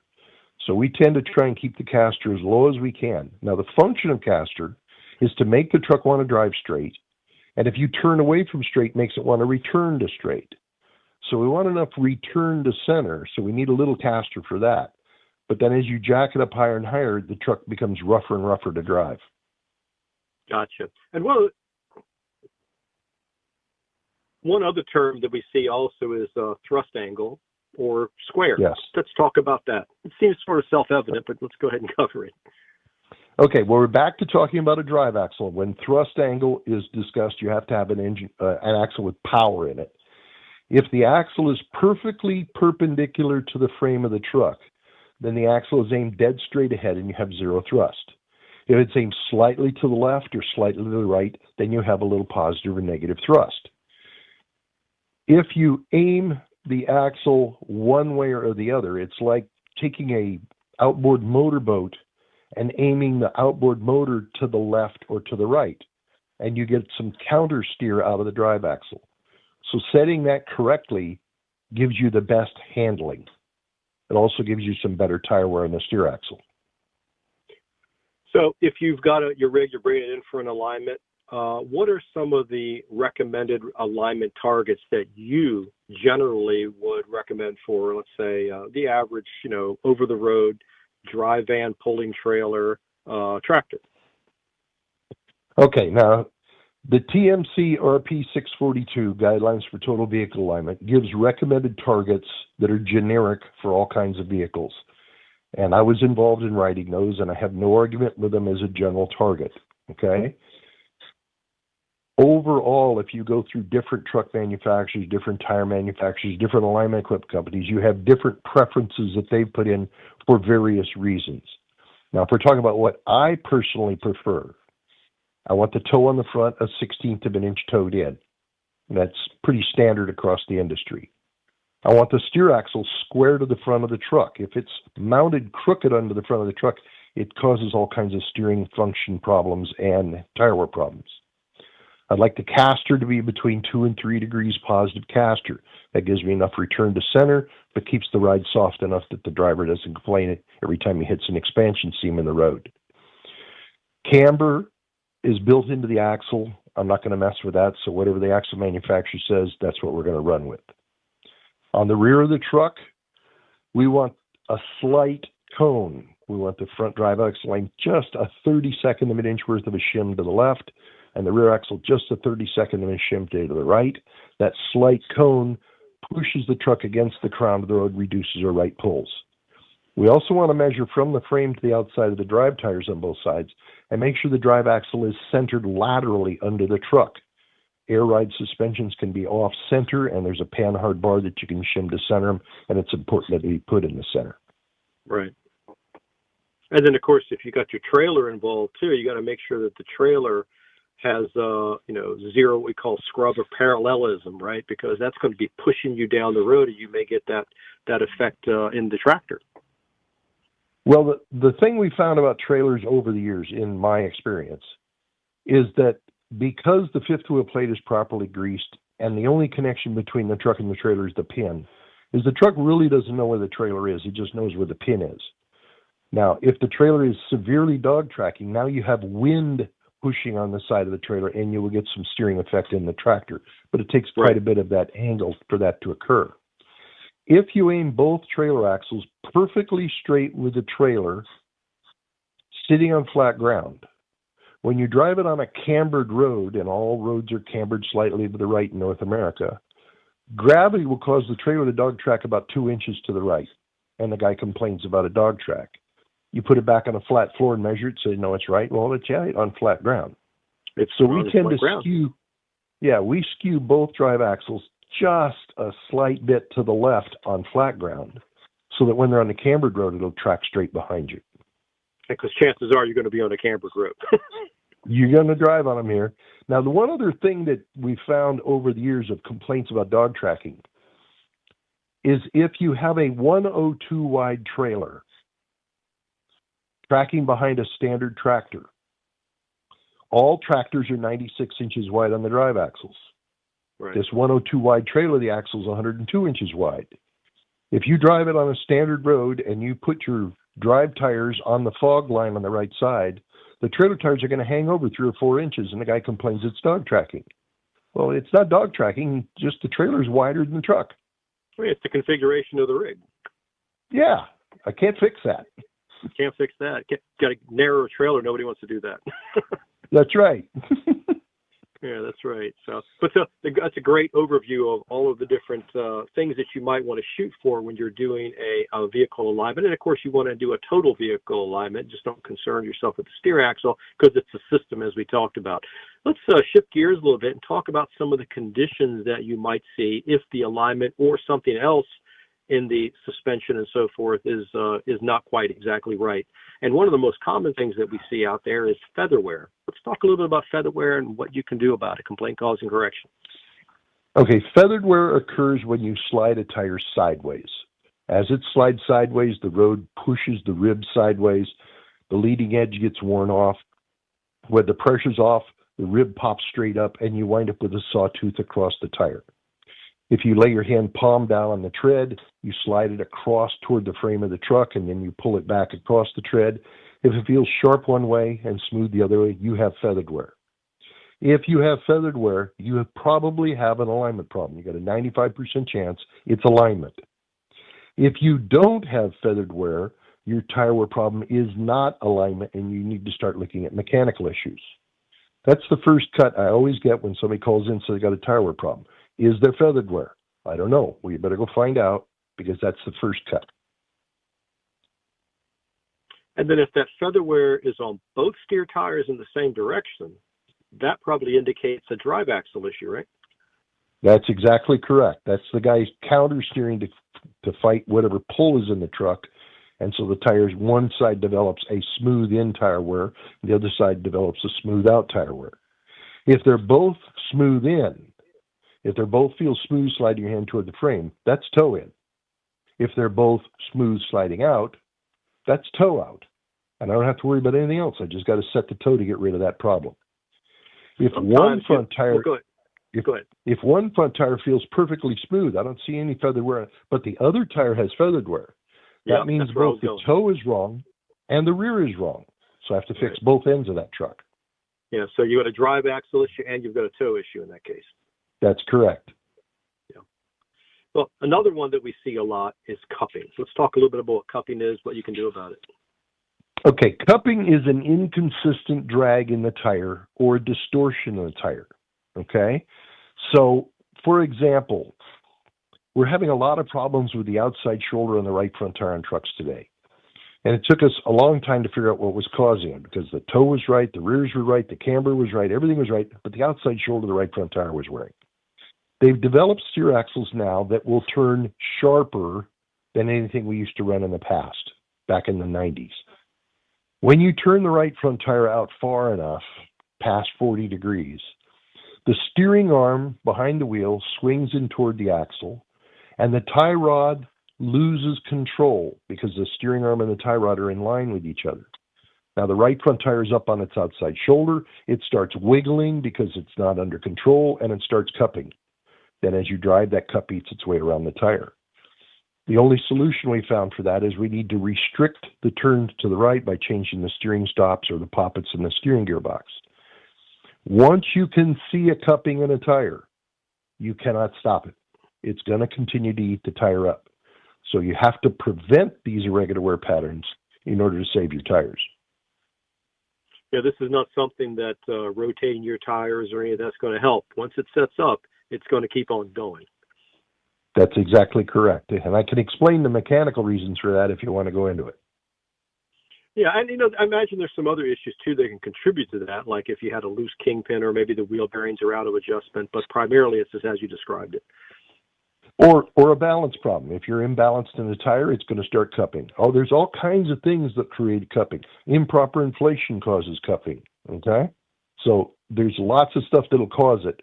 But once it's started, you got to figure out what it is and stop it. Yeah. And I suppose maybe you can get a little bit more life by if it's on a steer axle, you can rotate them to the driver trailers just to get a little more life out of the tire. You're not going to get rid of the problem, but maybe you can maximize the service life out of it. I haven't been able to prove that. I've had people tell me that in the past, but okay, let's say I have a pair of dual tires and one tire is taller than the one next to it. Right. The short tire winds up wearing out first because the tall tire carrying more weight controls the amount of distance it travels every rotation. The short tire can't travel the same distance, so it drags and it starts cupping itself off. The more it drags, the shorter it gets. The shorter it gets, the more it drags. On a steer tire, you have 5 ribs. That's like 5 separate tires mounted to a central point, which is the casing. Brand new, those ribs are all the same length, so they roll compatibly to each other. If one rib starts getting shorter for whatever reasons caused that, now I have a short rib matched with 4 tall ribs, and that short rib will drag to keep up and will accelerate to wear. Now, if I take that tire that has that started pattern and I put it on a drive axle, I still have 4 tall ribs and 1 short rib, and the pattern's going to continue regardless of what position I put it in. Gotcha. Let's talk about, we have a few more minutes left in the segment. Let's talk about tire diagonal wear. Okay. Diagonal wear typically starts as a cup on one shoulder or the other. And as the tire gets out of balance and it starts bouncing, it generates enough energy to pick the tire up off the ground and slam it down. When the tire slams down, underneath the tread are plies that go at a 45 to 60 degree angle to the main tread. So when it slams on the ground, the tire tries to conform to those plies and starts a diagonal cup. It typically will jump and hit again about 6 to 8 inches away, start a second cup, and it'll do it a third time. Now, the reason there's only 3 cups is the hydraulic shock absorber only allows 3 jumps, and then it locks the tire down. So you'll typically wind up with a 3-cup pattern about the width of your hand at an angle across the face of the tire. What I want to find out is what started the cupping.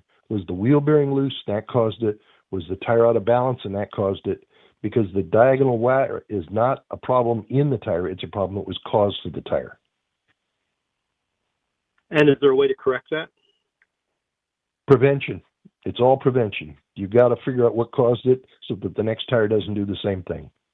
And some folks say you can reverse the rotation of the tire, and you can maybe continue to run the tire out, and it'll kind of smooth it out. But chances are it's not really going to solve the problem. You really need to prevent the problem up front. Yeah, once it starts cupping, once you can look at a tire and see an irregular pattern in the tire tread, it's already done. You're just watching the rest of it go away.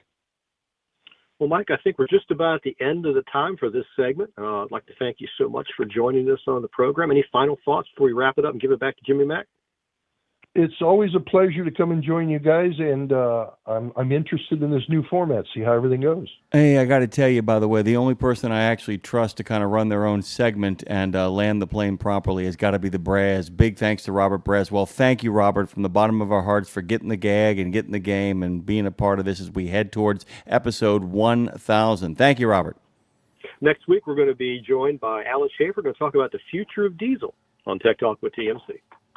We'll be back after this. Oh, man, that's just smooth, dude. As the other side of the pillow cool. The Braz, guys, by the way. Tech Talk with TMC. Robert Braswell, long-term friend of the show. We'll be back with Education Station. Education Station is coming up here, guys. Hold on tight. Don't get thrown to the wolves. It's Road Gang Radio. Big thanks to our friends at truckdown.com.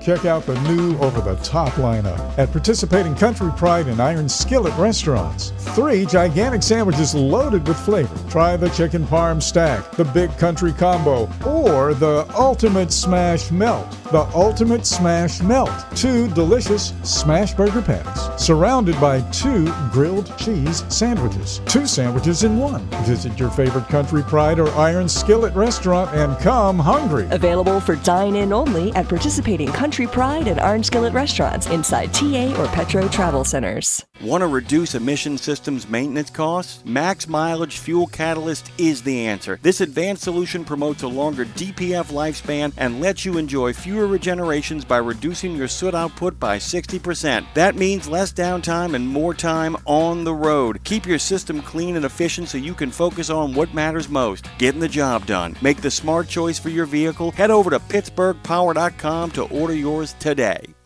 Exceptional value and exceptional values. That's Bennett Trucking. A core commitment of faith, family, and freedom has driven Bennett to being the leading provider of innovative, integrated transportation solutions, both at home and abroad. Bennett's values are not just compatible with providing high-paying jobs and unmatched customer service. They're inseparable. If you're looking for an employer or a partner who believes the best business model is being a model citizen, then Bennett Trucking is the place for you. Go to BennettIG.com and find the folks who share your values.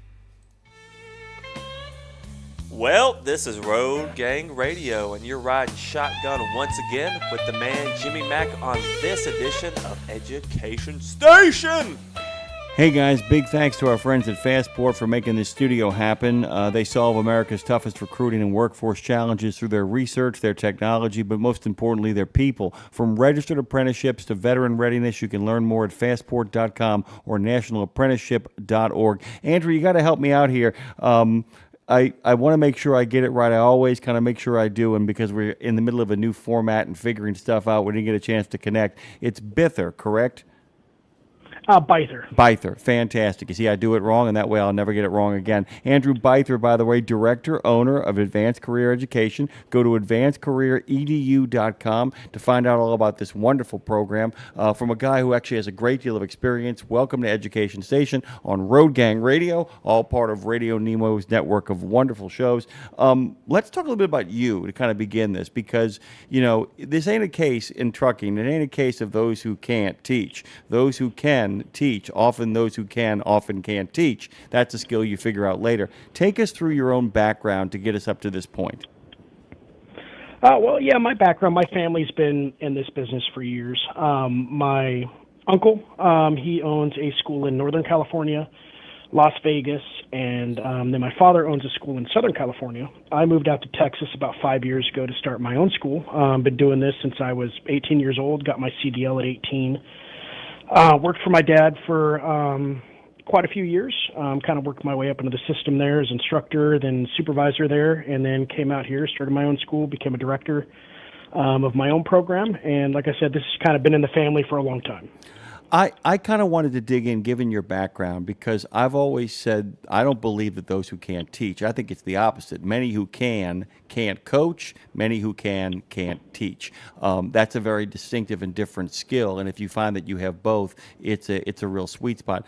Talk about what it takes temperamentally, even as an experienced, gifted driver, to truly become a first-rate educator for those seeking their CDLs. Well, what you got to realize is everybody's different when they're learning. Some people learn very hands-on. Some people are very book smart. Some people just need to do it over and over and over again. As a good teacher, you need to be able to identify each student, where their strengths are, and kind of direct your teaching to that.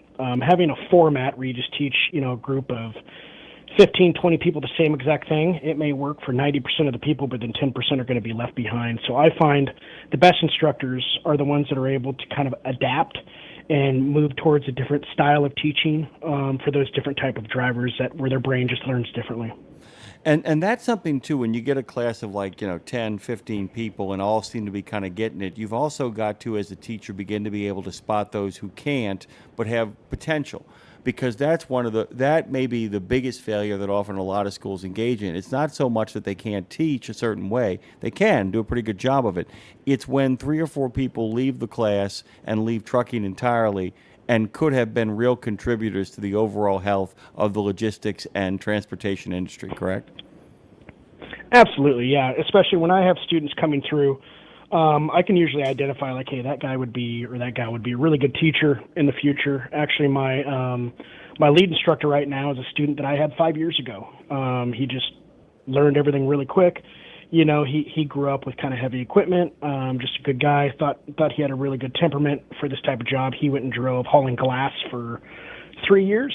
And then after doing that, kind of contacted me, was kind of over the road stuff, wanted something a little bit local. And I offered him a job. He's been with me for quite a few years now, and he's been a great addition to us. So, you know, you can kind of see that with students coming through, people that have a knack for it, people that don't. It's just kind of the way it is. Everybody works a little bit different, just like baseball. You know, not everybody's going to be naturally a great ball player. People can work on it and get better at it, but some people just have that natural ability to teach and to drive. You know, it's funny because one of the ways I know that I have somebody good working for me is when they talk about what we do on a regular basis. And I don't mean that they're a fanatic in the sense that they never change their mind nor change the subject, as I was saying earlier this morning. But there is something about people who like talking process.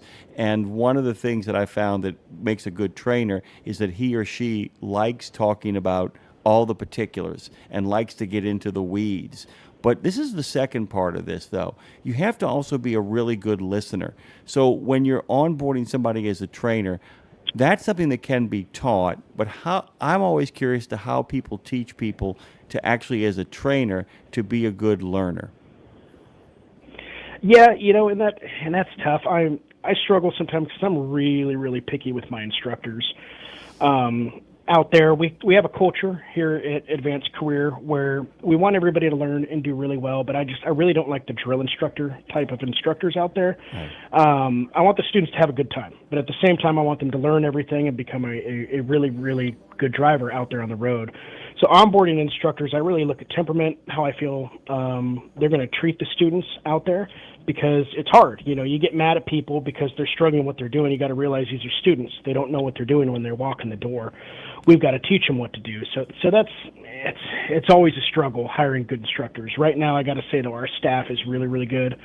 I've let some people go that just didn't really work for it. That may have been really, really good drivers, but not the greatest instructors. But I think the staff that I have right now is probably the best staff I've ever had. It was really funny. One time, a friend of mine was getting really frustrated. He had a number of people that he was showing how to do carpentry, and he said, "I can't believe these kids don't know how to measure anything." And another friend of ours turned and said, "What an honor! You get to be the one to teach them." And that's the real gift, is to remember that they don't know because somebody hasn't shown them how. And that's the final breakthrough, to realize that it isn't about you didn't get it right. It's about, let's kind of look at what's happening here and figure out what we can get right to make you better. Take us through the program, by the way. If I'm headed over to advancedcareeredu.com and I decide that I want to kind of jump into the wonderful world of trucking, as Dave Nemo calls it, talk to me about what the process of bringing a student into the fold looks like from pillar to post. Well, the first thing is when they come in, we got to make sure they have all the right paperwork. Here, you know, the DPS, they want to see the birth certificate, social security card, all those things. We've got to make sure everybody has everything. We have people that walk in the door that sometimes don't even have a Class C license. So we got to recognize that right away. So basically, the onboarding process is making sure, hey, we can legally get you through the program. After that, we start them into the program, and we take them into the CLP class, the Commercial Learner's Permit. So Monday and Tuesday, we have a great instructor, Chris. She works in the classroom, goes over all the things. We go through the Texas Commercial Handbook. We go through questions and answers that are similar to the DPS. Obviously, we don't have the exact ones, but we know the context of what it's going to be. And then on top of that, not just memorizing questions and answers, but understanding what the question and answers mean. So that way, when they take the test, the DPS test, they understand what's going on. So even though the question may be different than what they're used to, they understand exactly what the question is asking, and they do know the answer. We do our CLP testing here on site. We are a Texas third-party tester. So they test, and then we get them their CLPs. Usually Thursday and Friday, they work on their air brakes and their pre-trip all day. And then for the following 3 weeks after that, they do air brakes pre-trip. They do their backing maneuvers, where we go through all of the backing maneuvers, and then we take them out on the road as well for the last 3 weeks. We train them in 28-foot trailers, so short box, and we also do long box because we don't know exactly where these students are going to go. That way they know how to drive both types of vehicles. We don't want to just train people in a short box and then go out and not understand what a 53-foot trailer looks like, and then vice versa as well, because back in a shorter trailer is a little more difficult than back in a longer trailer because of how fast they move. So we try to kind of make all of our students very well-rounded. At the end of their 4 weeks, we test them on site as well. We have 3 examiners here. Myself, I'm an examiner as well. We test and license them. If they fail, which sometimes happen, which normally means they get nervous and forget something, fails here normally just because of nervousness. Not all the time, but most of the time. We have to wait 48 hours in between that test. We'll have them come back to school in between those 48 hours, really work on whatever they struggle with, whether that was the air brakes test or backing maneuvers or they hit a curb. You know, if you hit a curb, you're going to go out on the road. We're going to make you do probably 50 right turns before your next test. It's just, we just drill that constantly. And then usually the second test they pass. I think it's pretty rare that we have 3 tests. But that's one of the reasons our pass rate's so high. We identify what the weakness is, and then we slam it really, really hard. I myself, I played highly competitive soccer, and I was a baseball coach as well, so I kind of have that mindset. If somebody struggles with something, you just drill it until they get it right. And that system seems to work really, really well in a trucking school environment as well. I had the, we've changed our format over here, and so for the first time, I'm not kidding, for the first time in almost 7 years, we now have Saturdays and Sundays off here on Road Gang Radio. So my brother invited me out to go watch and to go be the first base coach for the Little League team for my nephew. And when I tell you, I was actually watching what you talked about in action because they were drilling the kids on the field while being completely supportive at the same time.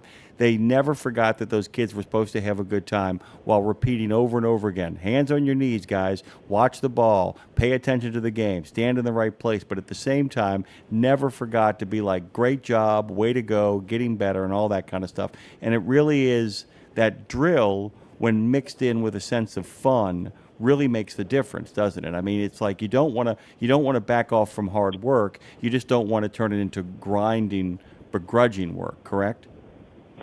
Oh, absolutely. And, something that we've integrated in here, which I didn't invent, I actually got it from my jiu-jitsu coach. He uses it in training his jiu-jitsu students, is praise, critique, praise. Because if you just critique somebody all the time, they're going to be negative towards it, right? And then they're going to have a hard time getting through what they need to get through. But if you're kind of like, hey, you're doing a really good job on your straight line backing, you got it. But once you start offsetting, you seem to lose that trailer a little bit. But hey, you know what? You're doing so great at straight line backing. I think you're going to get it on your offset. Just stay with it.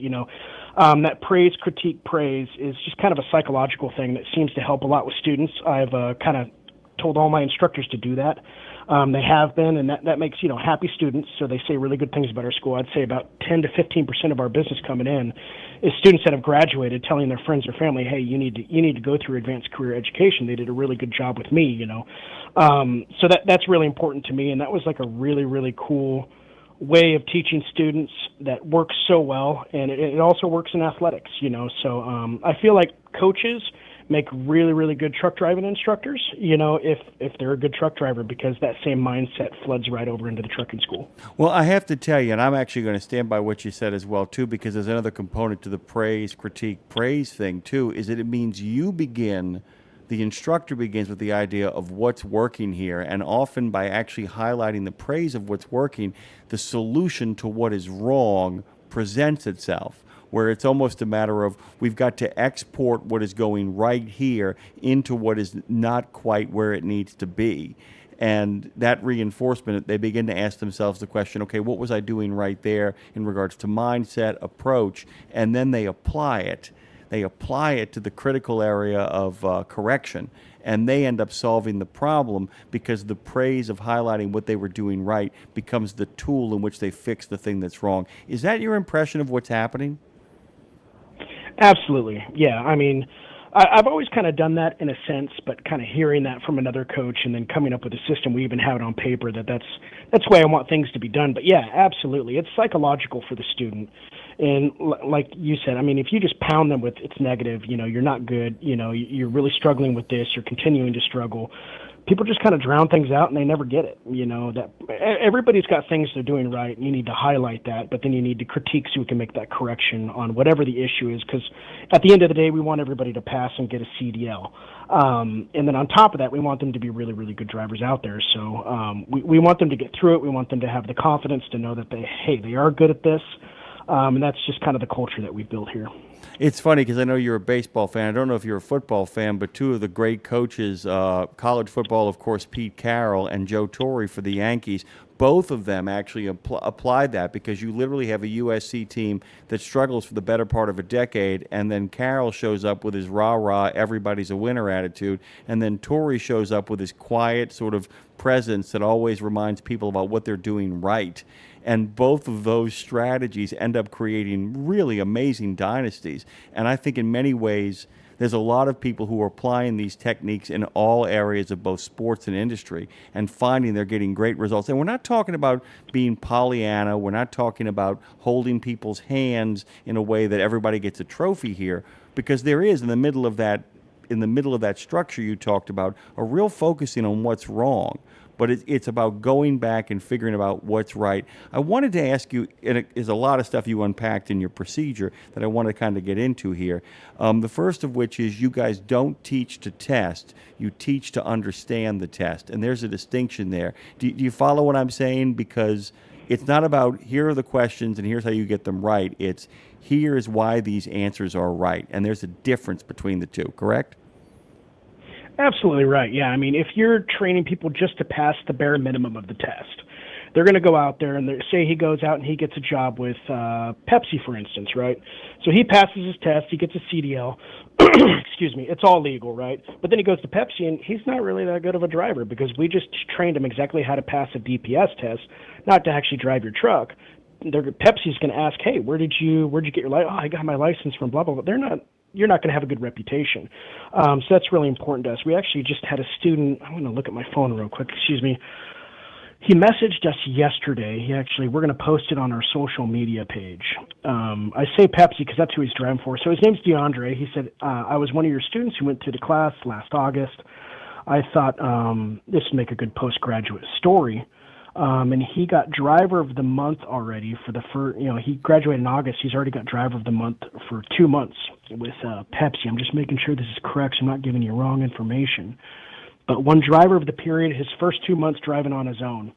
So we thought that was a big deal. So congratulations. We're going to post that all about. Those are I was really excited. We just got that message yesterday. So we're going to post that all over our social media, because those are the type of stories we like to hear, So here in North Texas, we have a lot of companies and cities, City South Lake and Beards Towing, different companies that send their drivers to us. So that reputation is important. We don't want to send a driver to a company that doesn't know what they're doing, and then we gain that bad reputation. There's too many schools out there that, number one, aren't even legal schools. You got to go through Texas Workforce. You got to get, FMCSA approved, but they just kind of open up a school and have a truck and run, I call them a CDL mill, where they just push people through and get them to pass their test, and they get out there and they don't know how to drive, and that causes a lot of problems in the industry as far as safety out on the road.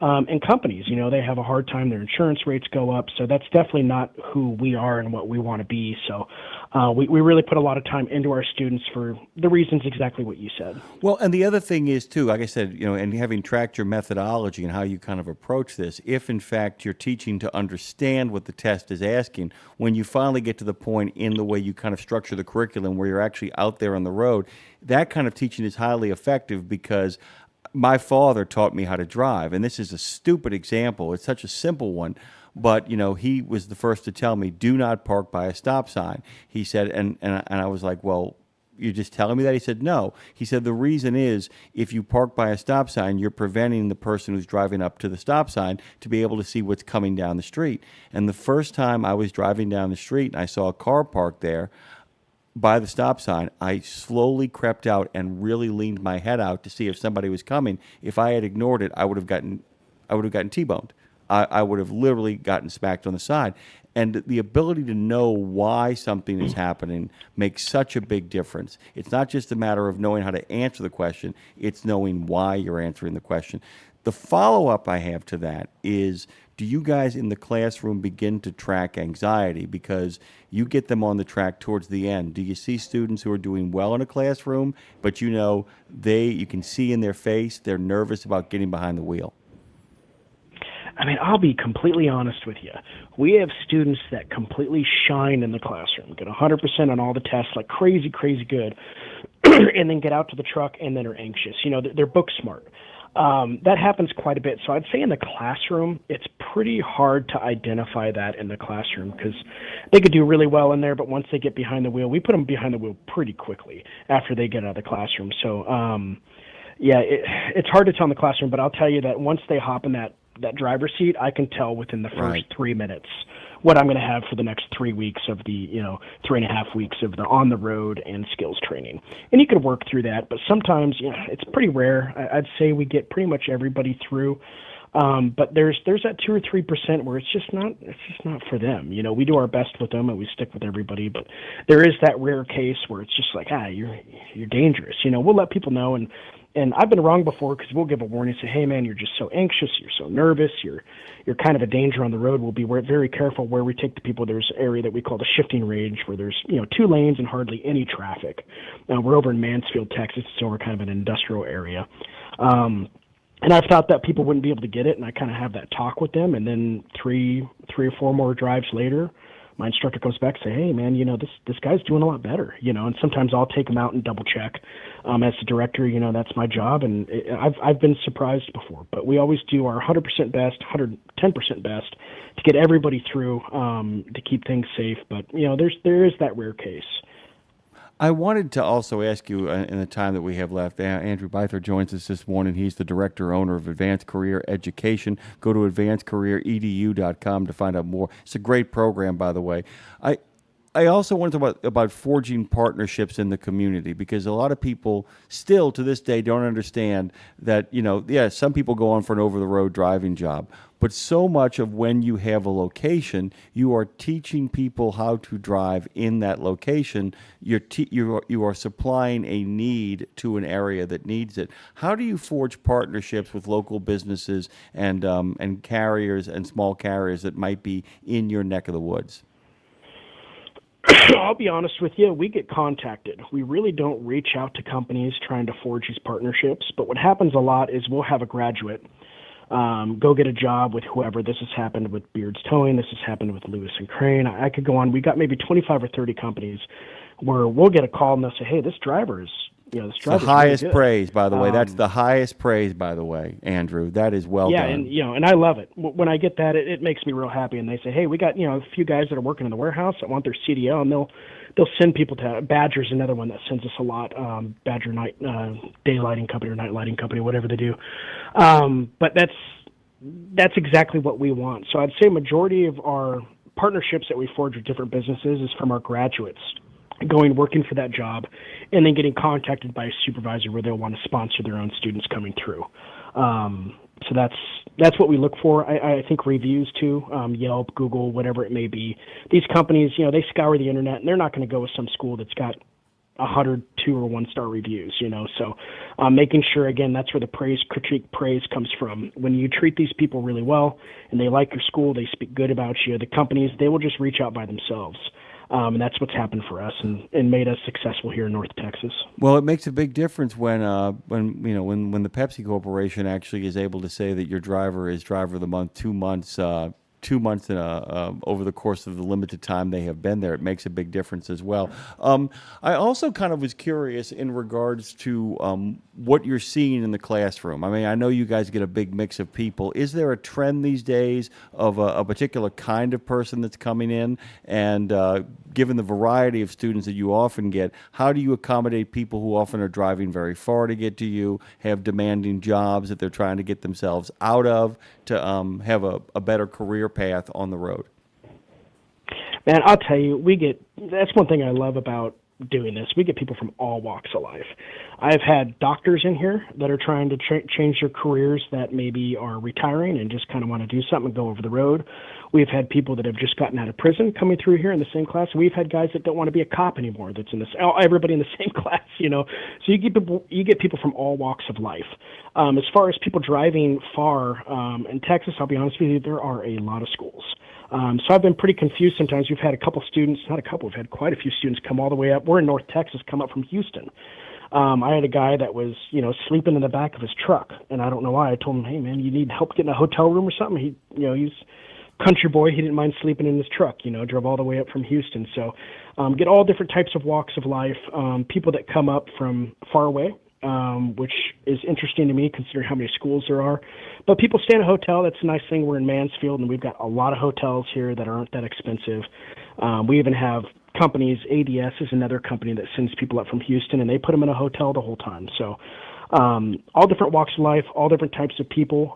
We're getting a lot more women in class. I've noticed that trend, a lot more women coming through the course, and they typically do very well, you know. So it's age, sex, you get everything, male, female. I mean, it's just, you get everybody coming in, which is really interesting. There's not really a direct group or type of people that come in more than another. In many ways, the way you've kind of structured your program is the way a lot of immersive language classes kind of get put together, where you kind of getting thrown in the deep end and kind of say, we're going to get you on the road as quickly as possible, we're going to give you the vocabulary as quickly as possible, and we're going to kind of get you through that as well. In the midst of all of that stuff you got going on, I was curious to kind of figure out if, in fact, you have any room in that intense experience for talking to them about what the lifestyle is going to require from them. Yeah, I mean, our instructors do that a lot. I mean, every single instructor I have has driven a lot. We have a lot of experience in here in instructors over the road, local stuff. One of my instructors, he drove in Afghanistan as a civilian, as a contractor over there. So they really break it down well for the students. You know, they're out there, and when skills is going on, obviously the students are watching the trucks backing and learning, but they're also having, you know, conversations with my instructors the whole time, people who've driven for many, many years. So they kind of learn what the lifestyle's like, the difference in local driving, over the road driving. I don't know if they really do contracting over the seas anymore, but overseas in Afghanistan and Iraq. But, you know, our instructor Todd, he talks about that a lot with the students. So they really get a good feel of the culture, what the job's going to be, what the differences are between, like I said, local and OTR. So that's really the way that that's handled the most. Chris, who teaches our classroom, kind of dives into a lot of it in the classroom as well. You know, she makes it fun for the students. She kind of set up a Jeopardy game she does with the students and asks questions about pre-trip and different things about trucking and the culture, which makes it really fun for the students. So we really try to make all of our students well-rounded on understanding the trucker culture and understanding exactly what they need to know to be successful in their driving careers. That, by the way, that's something that never occurred to me. When you have that intensive an experience, you then, and especially when you're really kind of being very, very selective at how you kind of pick the instructors, that occurs to me as a really good approach to kind of say, look, I can't, in the time that we have, I can't give you everything in regards to methodologically aligned, but I can put people in the classroom who can work anecdotally and informationally to keep you abreast of what the experience is going to be like when you get out there, especially if the student understands this is so important, and it sounds like it is to you guys. They can ask questions. It seems like you have created an environment where students understand if they don't know something, they can ask. That's crucial, right? Absolutely. I mean, I think the success of a truck driving school or any career school is the staff that you have, because that's the experience that your students are going to have throughout the majority of the time, you know. Now, we're a career school. We're moving towards even doing more so than just trucking. That's why we're called Advanced Career Education. We don't have trucking school directly in our name. Moving towards the medical field, maybe welding. We're looking into doing all those things. We just purchased 9 acres in Alvarado, where we are planning on building a campus out there with all kinds of different trades. And that's so important with any trade that you do, is the staff that you have under you, making sure, like I said, that praise, critique, praise, making sure the students have a good time, but at the same time they're getting all of the information needed to be successful in the career. And that's what makes a trade school successful, whatever the trade may be. I am going to thank you, by the way, for two things. One, for being a terrific guest here. Andrew Byther has joined us, director, owner of Advanced Career Education, and a heck of a driving instructor. I wanted to thank you as well because, man, you have given Lindsay, who's going to be joining me for the next 2 hours as we talk about a way to make a life on the road, something great to talk about. I haven't heard that praise, critique, praise structure in a while, and I really appreciate it. Feel like I made a friend today, Andrew. Thank you so much, man. Good to talk to you again. Hey, awesome. Yeah, thank you for having me on, and I enjoyed the conversation. Appreciate it. You got it. Hey, guys, Education Station is an ongoing conversation about the men and women who train to become drivers and also the trainers who train them. We'll be back after these messages. Hashtag RGR. Hey, guys, I need some more resistors. I need some people out there making a couple of phone calls for me and to get back to me. I want to give away some more biscuits and gravy and breakfast to people. I need evidence. Get on it. Lindsay Lawler is coming up next as we make a life. Freight is moving at Creek Carrier and Schaefer Trucking. We are growing and our customers keep growing with us. If you want to be part of a company that appreciates what you do and rewards you for it, you should check out Creek Carrier Corporation. We're looking for safe drivers that have at least 1 year's experience and take their jobs seriously. Then we reward you with great pay and some real serious benefits. Freight's moving, so check out Creed and Schaefer today. Go to creekcarrier.com and find the right job for you. Live hard, drive hard. Shady Rays has got you. If you want a pair of sunglasses that keeps up with your adventure on the road, Shady Rays has got you. If you want to keep your eyes on the journey ahead with a price point right for your lifestyle, Shady Rays has got you. Premium polarized sunglasses with a lost and broken protection program and 30-day risk-free returns and exchanges. Drop in that code RadioNemo at ShadyRays.com and get a 35% discount and make sure you can see where the action is. They got you at ShadyRays.com. Check out the new over-the-top lineup at participating Country Pride and Iron Skillet restaurants. 3 gigantic sandwiches loaded with flavor. Try the Chicken Parm Stack, the Big Country Combo, or the Ultimate Smash Melt. The Ultimate Smash Melt. 2 delicious smash burger patties, surrounded by 2 grilled cheese sandwiches. 2 sandwiches in 1. Visit your favorite Country Pride or Iron Skillet restaurant and come hungry. Available for dine-in only at participating Country Pride and Orange Skillet restaurants inside TA or Petro Travel Centers. Oh man, live from the Fastport Studios in good old NOLA. It's time to hang out with Lindsay Lawler and Jimmy Mack yet again. This is Road Gang Radio, baby. Nashville to NOLA. Nashville to NOLA. NOLA to Nashville. Hello, Nashville, in the form of Double L and the Mac Attack. Good morning to you. That's me. That's you. That's us. We're doing it. We're doing it. I'm so happy to be here. I'm in a good mood today. And you know I don't say that every morning, Jimmy Mack. You get there, but you don't always arrive there. That's true. Listen, I'm owning my surliness, my grumpiness, and my old age, but I'm here for it. I got to say, loved listening. I had to drive my daughter to camp early this morning, so driving her there and back, listening to the show. It's so cool. I listen in my car. I listen on iHeart. When I'm at home, I listen on YouTube. Cool that I can listen in different places. And then my overall party line is I listen on RadioNemo.com. But kind of it's cool to be, it's like music, Jimmy Mack. It's like I make different music for my mood or where I'm at, like kind of my location around me. Same thing with Radio Nemo. I have a different vibe based on where I'm listening.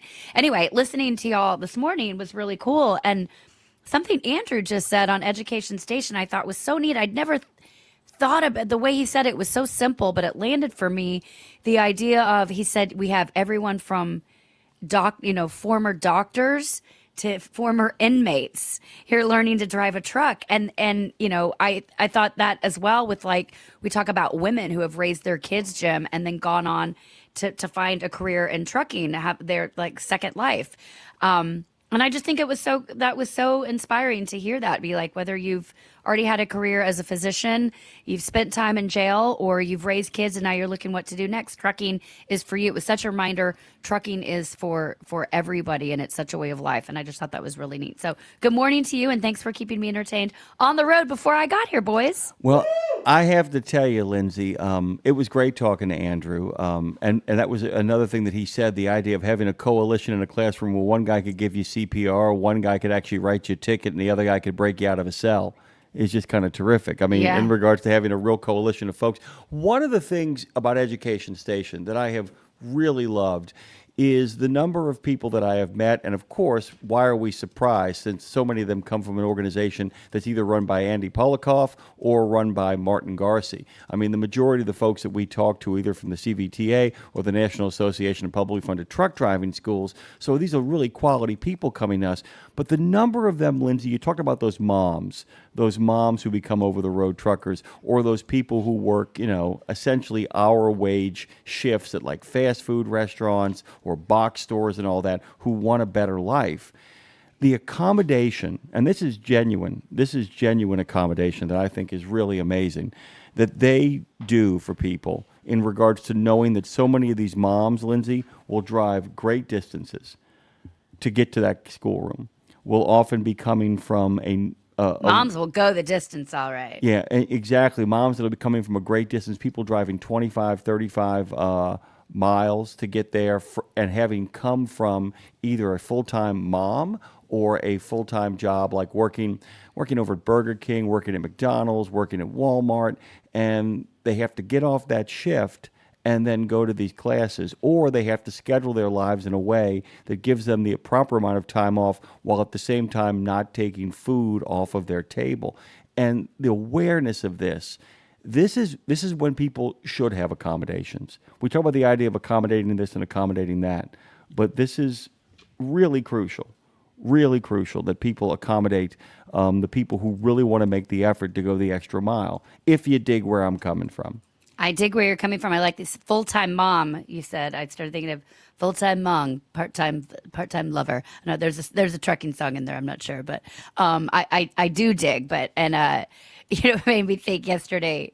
The full-time mom being able to do that, and also think about a career in trucking. So yesterday, Jim, I was getting ready, and me and my husband and my daughter were going to walk out the door, and I was in the bathroom finishing getting ready, and my daughter came in and said, "Mommy, why are you always the last one ready?" And I was like, I stopped in my tracks, and I looked that 6-year-old in the eye, and I said, well, that's because Mommy just finished working, and then Mommy went to the grocery store, and then Mommy made your lunch, and then Mommy made the dessert to bring to the party we're going to for you, while Daddy took a nap and you watched TV. So that's why I'm the last one ready each time, because now I'm taking 5 minutes for myself to get out the door. Tell them!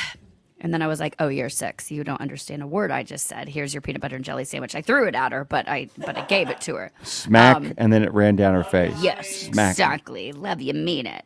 I'm not sure how that has to do with what you were talking about, but it does.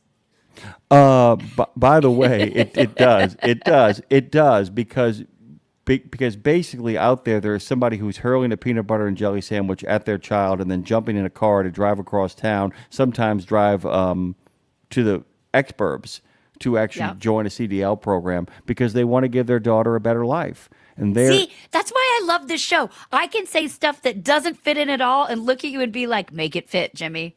Bring it back, yo. Bring it back. And you always do it. So thank you. By the way, speaking of make it fit, our good friend Touchdown Turtle wrote, guys, share this live with your friends and tell them to subscribe to join the Nemo family. We're only 138 away from 1,000. And, of course, our good buddy 4-Aught wrote back, I just shared it with about 50 people. There you go. There's the miracle happening. Brother. I want to share a comment from Ed. Jumped into the conversation and said I went to what I thought was a very good community college driving school, 8-week program. But even as good as I thought the school was, they were too proud of their graduation rate. What he then said was they allowed several people in my class to get their CDL that probably shouldn't have had one, in my opinion. I don't know if you remember this, Lindsay. We had on Probably not. We had our friend from the Milwaukee Technical College come on the show, and he talked about one of the great. And he is the principal recruiter for the National Association of Publicly Funded Truck Driving Schools. He's the one that's in charge of getting membership up.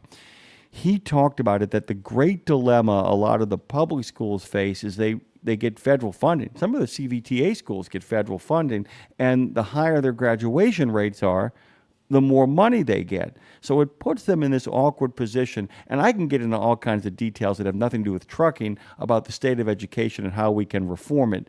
Too many police departments, too many educational programs are too dependent. We've gotten too dependent on stats, too dependent on metrics, rather than, going story to story and figuring out, I would rather run 3 students off in a very gentle way, say maybe you should go do something else, keep 7, and then have all 7 of those get amazing jobs by which they also become amazing employees, then graduate all 10, and then have 3 out there who are giving my school a bad name. But a lot of them wrestle with it, Lindsay, because in order to keep your funding up, you have to keep your graduation rates up. And that's the great difficulty, which is why private colleges often have an easier time flunking people out than state colleges, if that makes sense. That does make sense. Okay. I just wanted to kind of I wanted to kind of answer Ed's question there. The other thing I wanted to talk about in regards to education. It does make sense. And actually, but just to stay on that, talking about the different kind of people that find their way and CVTA, actually, my husband the other night said, maybe I should get my CDL. So, because he has all this downtime. He works, but when he's working, he's traveling on the road. But then he comes home, he's like, what should I do? And we really talk about living that RV life and maybe even taking this show on the road to really dive into what trucker's life is like. And he's like, maybe I'll get my CDL and drive one of the, to the rigs that have the cab on the front. I know Freightliner makes a really cool one that's the cab on the front and it's an RV in the back, but you have to have your CDL on it, I think. Mm-hmm. Correct me if I'm wrong, anybody listening? No, you do. It's about axles. It's about axles. Yeah, okay. So we had a whole conversation about that, and then I was like, well, we know some really good people with some training schools. Our friends over here in Hendersonville, that beautiful couple that we know, Jim, that have the training school here, is the good people at CVTA. So I don't know. You might see my husband become a trucker here before long. Why not? It could be a bit for our show, quite frankly. By the way, because he's a good driver. He is a good driver, by the way. He is a good driver. I've actually been in the car with him. He's an excellent driver. Because of 4Art, our good friend Colin Boddicker joined the show this morning. Good morning from good old Petro 357, New Paris. Hey-ho. Good morning to you. Welcome. And you are now joining the game. Love to have you in the Resistance as well. If you haven't joined the Resistance, we sent out an email, of course, earlier this week. Lindsay, I know you received your Resistance email. I received. And I filed appropriately. And I hope you actually downloaded that video if I didn't send it to you already. Somebody got the Biscuits and Gravy Challenge. I'm still going to give 4 more of those before I shift over to a new mischievous challenge. If you don't know what I really like Biscuits and Gravy. Can I get in on it, or am I too close to the situation? Dude, you make that call. And by the way, remember that poster we talked about, the one with Sam Peckinpah that says that guy's got guts. Guts, that's me. I'll do it. I got to tell you, you make that phone call, dude, and that, in fact, is guts. Although, what have I got to lose? By the way, you could call and just say you were Darlene. You could just say, I'm Dispatch Darlene. Darlene, Darlene, Darlene, Darlene. The other really cool thing that Andrew I like when I sing about, and he ignores me. It's my favorite part. No, actually, it means that I'm enjoying it. I know, is what it's it means. good. It means that it's just like I acknowledge it. I don't go like, hey, please don't. No, I don't do want that. you to acknowledge. I really like that you just move on. just the ghost and the echoes over here. It's just beautiful, by the way. By the way, we're going to have somebody who actually does a little bit of Dolly Parton coming up in a little bit, correct? Oh, my God. I am really excited about this guest, Joe. I don't know how much of your music, her music, I know you listened, but you got a chance to dive into and sort of her backstory. And it's, first of all, she's an incredible writer. And I started digging around, and we have a lot of mutual friends, a lot of people she's written with. But I heard this song months ago that she wrote called 7, and then I sort of got obsessed and ended up booking her on the show, and then even actually just this morning found out a few more connections. But this girl, so her name is Kaylee Bishop, who'll be joining us at 9:30, and this woman, so good, really good. I mean, here's the thing: she got married at 23 and divorced at 30, and so her last album has her most recent record has a lot of, called Little Dove, a lot of songs about divorce on it. And I don't know why, Jim. I'm going to talk to her about this, but I'm really connected to breakup songs, divorce songs, but I'm not saying I'm unhappy in my marriage. This isn't what I'm saying. I'm very happy in my marriage. But since I was a little girl, songs about divorce, like 7 years old, only Why Now is a song. It'll come to me in a minute. But I remember singing into my hairbrush and just bawling in my room songs about divorce. And I get maybe in my previous life I had a very heartbreaking divorce. I don't know. But I'm really connected to it. And she sings about, I think it's just the idea of somebody expressing something so poetically about something they've gone through and being connected to it and feeling that. Maybe it's the empath in me, feeling what somebody went through. I just love to feel. I love to feel, and usually it's by myself. Yeah, I love to feel by myself. Heyo, but I do, and I think everyone's really going to resonate with the stories that she tells. She was a finalist on season 15 of The Voice. She's got an incredible voice. She's very respected in this town. So I'm excited to introduce her music to everybody on this show. She has a song called Hold On Honey that went viral for the Recovery Church here in Nashville, really supporting people going through recovery in all walks. And I'm just excited to talk to her. I think she's a cool person. I think she'll speak to maybe those lonely times when you're on the road. She'll be a friendly voice to accompany you guys along the way. 615-292-6366. We've only got That's 615-292-NEMO. We've only got a little bit of time to get you guys in. Like I said, we've got a great lineup today. Lots of fun stuff to talk about. I also wanted to bring up, Lindsay, Andrew, something that really applies to every walk of life, whether it's trucking or whether it's painting or whether it's raking the yard. Praise, critique, praise. I am such a fan of that methodology. I do it in my own life. I don't know if you know this, but our good friend Madison with a T, to a T, and crossing the T's and dotting the I's, actually shared with Dre and I'm going to have her share it with you as well, too. Madison, you get a chance, share that movie with Lindsay. Madison made a short movie, and I would love you to share it with Lindsay as well. Yeah. A very good one, by the way. Nice. And one of the things that when I listen to it's people... no small feat, by the way. You don't just make a movie. Oh, and let me tell you something, dude. Anyone out there's like, oh, I can make a movie. No, you can't. No, you can't. And by the way, Lindsay, I want you to be doubly relieved because I'm actually asking Madison to do this, not to inflict this upon you, but to kind of be like, oh, wow, hey, there's something going on here.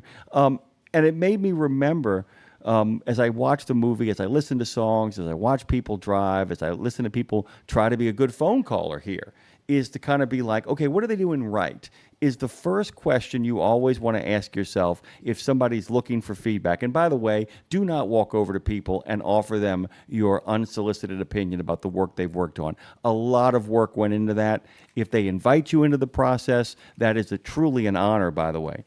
Truly an honor to be invited into the process to give them notes. And you should accept it as an honor and then begin the process by starting by asking yourself the question, what about this worked? It's so important because if you don't approach it that way, if you say stuff like, well, to begin with, you were horrific, that is just not a healthy approach. That's just not a good way of going about things if you dig where I'm coming from. And as we were talking about it, Lindsay, with Andrew, I kept thinking about you and me because we talk about the shows afterwards and say what went right, what went wrong. And we always start off with what went right, don't we? Yeah. Well, yeah, for sure.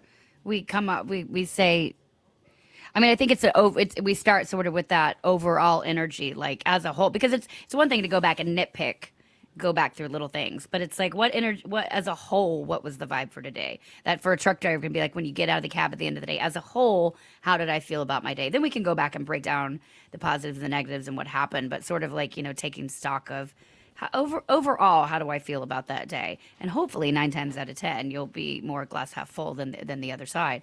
But then you can go down and break through. And I think around here, I mean, this has just become, just looking at you guys on camera right now, both Jimmy Mack and Dre and Madison, our new member of the team. We hate that word, but of the team around here.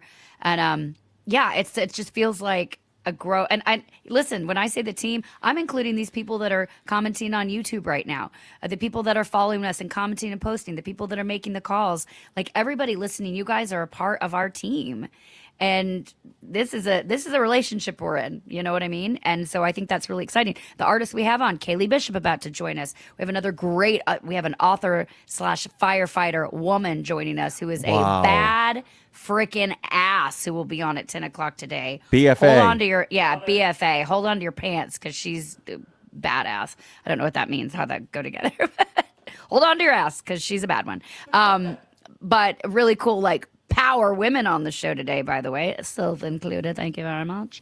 And just us girls here, Jimmy and Andre. But anyway, yes, overall, we start with the positive. Praise those people around you. Let them respect you. And then you can tear them down later. And then take a flamethrower to them, burn them down. By the way, I love you. Now let's dive into why you suck. yeah. By the way, Dustin gave us a couple of flames with a little bit of the sweat at the top of the forehead. Colin Boddicker, by the way, according to our good friend 4-Aught, is the man. Works at the Petro in New Paris. If you need anything phone related, stop by his Verizon booth and tell him that 4-Aught sent you. Thank you, my brother. Thank you, my friend, and big thanks to our friends over at Travel Centers of America, by the way, who are a sponsor here. Oh, by the way, Lindsay, truck down. 1, 2, 3, 4. Get your truck on the floor. Gotta get up and truck down. Gotta get up and truck down.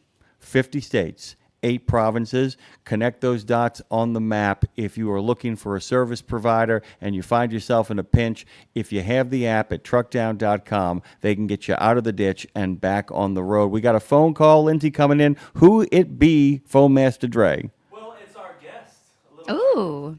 Our guest is called in earlier. Yes. No, I so this is on me, Jim. I asked Dre earlier today, I'm like, and I, go ahead and put her on so she can hear me gush about her because I'm such a fangirl of freaking Kaylee Bishop, guys. But I said to Dre a little bit ago, I said, and Tara, if you're listening, I know you are. I hope this is not going to mess up how you post our YouTube interview because I have her on early now. It'll just be a longer interview. But here's the deal. I thought it'd be fun to say hi to Kaylee, give the introduction, tell you why I'm obsessed with her and hiding in her bushes, and then have her back after the break to dive into the full interview. Is that okay with you, Kaylee? Just keep your head down in the bushes. Yeah, Hey, totally. Hey, Kaylee. Hi. Hi. So here's the deal. Everybody listening. All right, y'all. So joining us today, my girl, Kaylee Bishop. I'm going to say my girl, even though she's never met me. She's a total force. You perhaps saw her as a finalist on The Voice season 15. And since then, she's worked with, all kinds of Grammy-nominated producers, whatever. Whatever. She's the real story here, not them. Writing with some of the best in the biz. She plays shows all over Nashville and beyond around the country. She'll be in Japan, actually, coming up soon. She's from this perfect mix, I will say, Jim, of Bristol, Tennessee, and Fort Myers, Florida. She went to the Boston Conservatory. She somehow still manages to keep everything she does grounded in her faith, which I love. We'll dig into that. She's not just a singer-songwriter. She's also a published author and a speaker who brings heart to literally everything she touches. I can find that. And her new album, Little Dove, Jim, I know you feel the same. It moved me. It rocked me to my core, especially the song 7. Dear Lord in heaven, it rocked me to my core. And her song "Hold On, Honey," it was done for a video set to it for the Recovery Church here in Nashville. Straight up chills. Anyway, she's a light, she's fire, she's here with us today. Hold on, honeys, because all your dreams are about to come true with this next artist. Please make welcome to the show. Good morning, Kaylee Bishop. Good morning. That was quite the intro. Well, you are quite the artist and human being, so thank you for being here. And Kaylee, meet my friend and co-host Jimmy Mack. Good morning. Good morning, Jimmy. Good morning, Kaylee. By the way, you made a bold statement in the description before I actually dug into the music, and it said, blends Bob Seger's rock and roll, Dolly Parton's bluegrass storytelling, and Aretha Franklin's soulful serenade. While I am not talented at the musical stuff, unless I'm in a bass that is absolutely through the floor, I love music, and I'm very familiar and love all three of those artists. And I went, okay, that's a bold statement. Got to tell you, Lindsay, especially with the Seeger, with the Seeger. And when I got a chance to listen to this music, I said, nope, there it is. It's kind of like when you told somebody is somebody's child and you don't believe it, and then they laugh and you go, nope, never mind, there they are. And I will tell you, it just knocked me on my butt. So much of this is so wonderful. I don't know where to begin specifically, but I wanted to ask you from the beginning, because like I said, Bob, Dolly, Aretha. Did you hear her Bob Seger cover of Like a Rock? I did. Dude. I did. I did. Stand an arrow straight, man. I'm telling you right now. Okay. Well, here, can I cut you off just so we can talk about that real quick and then come back to your question, Jim? My question's already out there. I want to hear how much she loves Bob Seger, but go ahead. You got it. Well, I just actually I feel like, because I know you listened to it too, Jim, I actually heard and felt the lyrics to Like a Rock for the first time when Kaylee sang it in her cover. And the song, I don't know if you've heard that before, if that Makes perfect sense to me. It's the right? first time you heard a woman sing it extraordinarily well. I don't know of any other covers that really hit of Bob Seger sung by a woman that really hit me in the tuchus. Yeah, stopped and made me listen. I'm like, Yeah. oh, that's what he was saying all along. And the song took on a whole new meaning for me and truly reminded me, I'm a songwriter and artist here in Nashville as well, Kaylee. It reminded me why it's important for artists to do their own takes on covers. Jim sends me covers all the time. He wants me to do it. I'm like, oh, I kind of get it listening to Kaylee do that. We are going to let you talk in a minute. I promise, Kaylee. Sorry.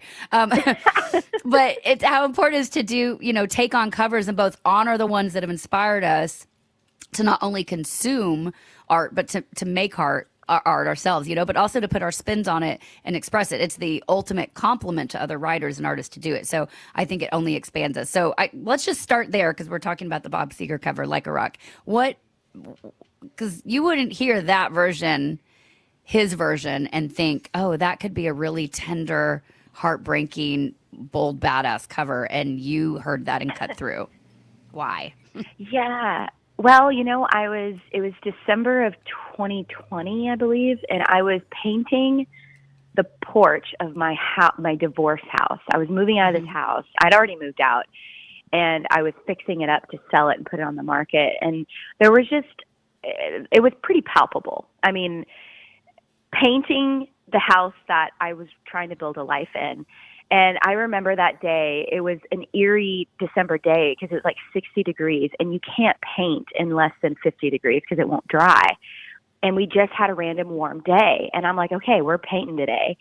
And I had to listen to Bob Seger. It was just like in my spirit, in my soul, it's like, we're listening to Bob today. And Like a Rock came on, and I just stopped. And I was like, wow, this song is my song.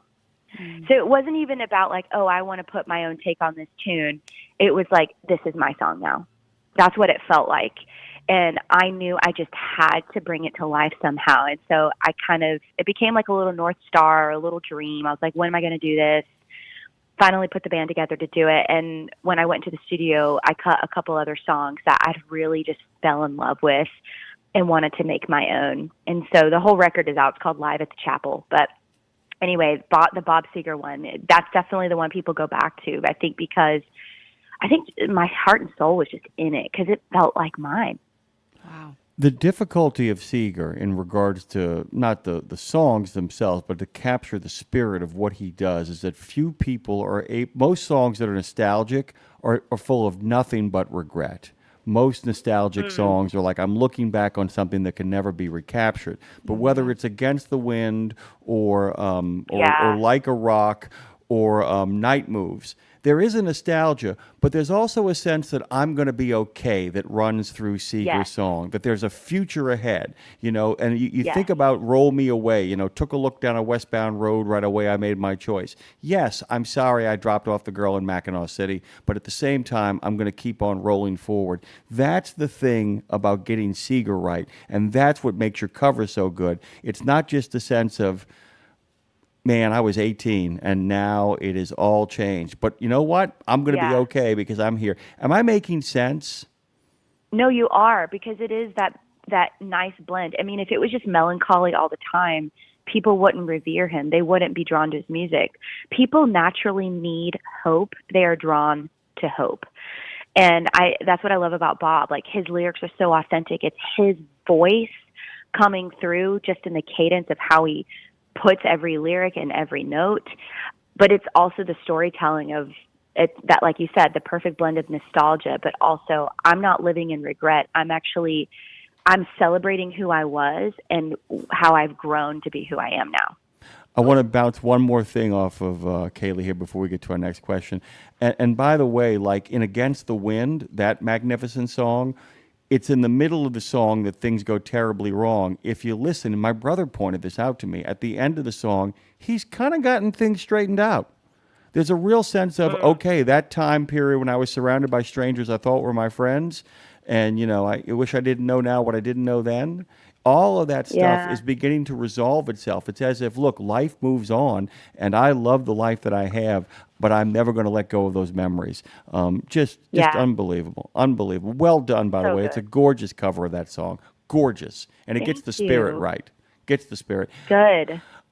We got to take a break, by the way, guys. Lindsay. And then come back and have her on when we actually said we have her on. We'll reintroduce Kaylee Bishop to our whole audience listening. This is an artist who, Kaylee, I don't know if you know or not, but our audience is widely over the road truck drivers who spend, both men and women, who spend most of their life on the road. As a touring artist, you share a lot of similarities there. But I think, rather, I know that your voice and your music and your songs, especially off this new record, but all of them will really be a friend and a companion to these people out on the road. So I'm excited to dive in more to the new album, to talk about Little Dove, to talk about all that you have going on and the life that you have led in order to make this art. So everyone, stick with us. Don't go anywhere. We're going to take a quick break and come back and reintroduce you to Kaylee Bishop on Road Gang Radio here, wherever you're listening.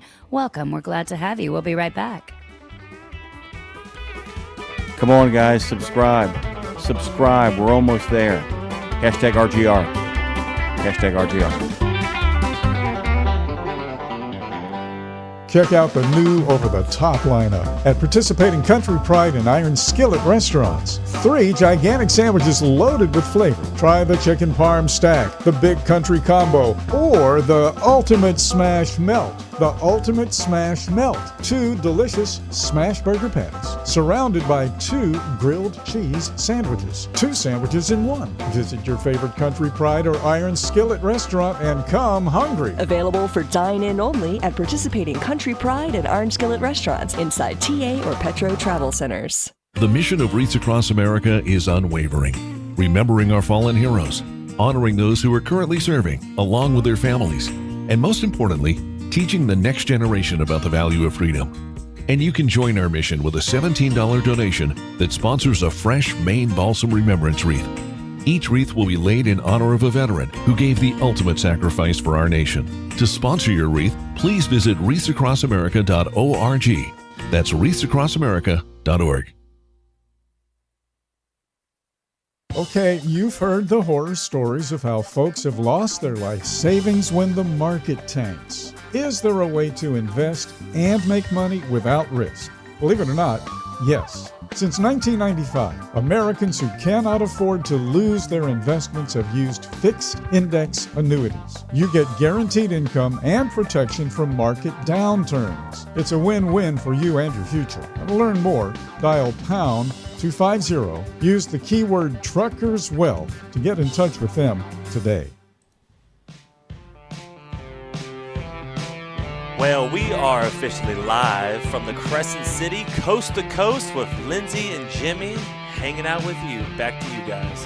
Road Gang Radio from Nashville to NOLA, from NOLA to Nashville. By the way, KayleeBishop.com. Let me make sure you get this right, because there's a whole bunch of ways you can do Kaylee. Kayley Bishop.com.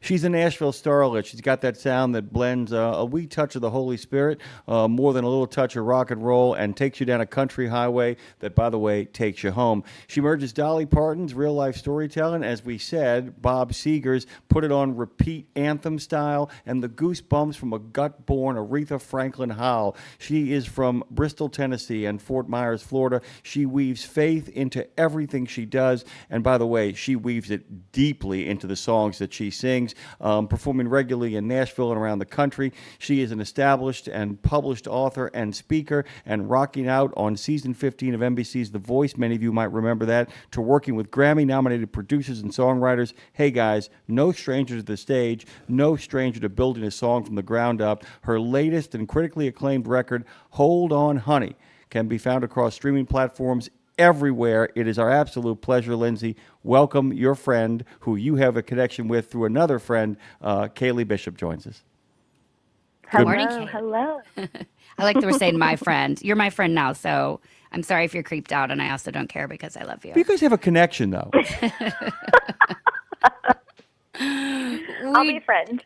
Thank you. Thank you. Well, here's what happened. Let me tell you how I came across having Kaylee on the show today. So, Jim, I'm not even sure how it happened, and Kaylee, but I found your song. I came across it probably through another friend or somebody you've written with. I'm not sure.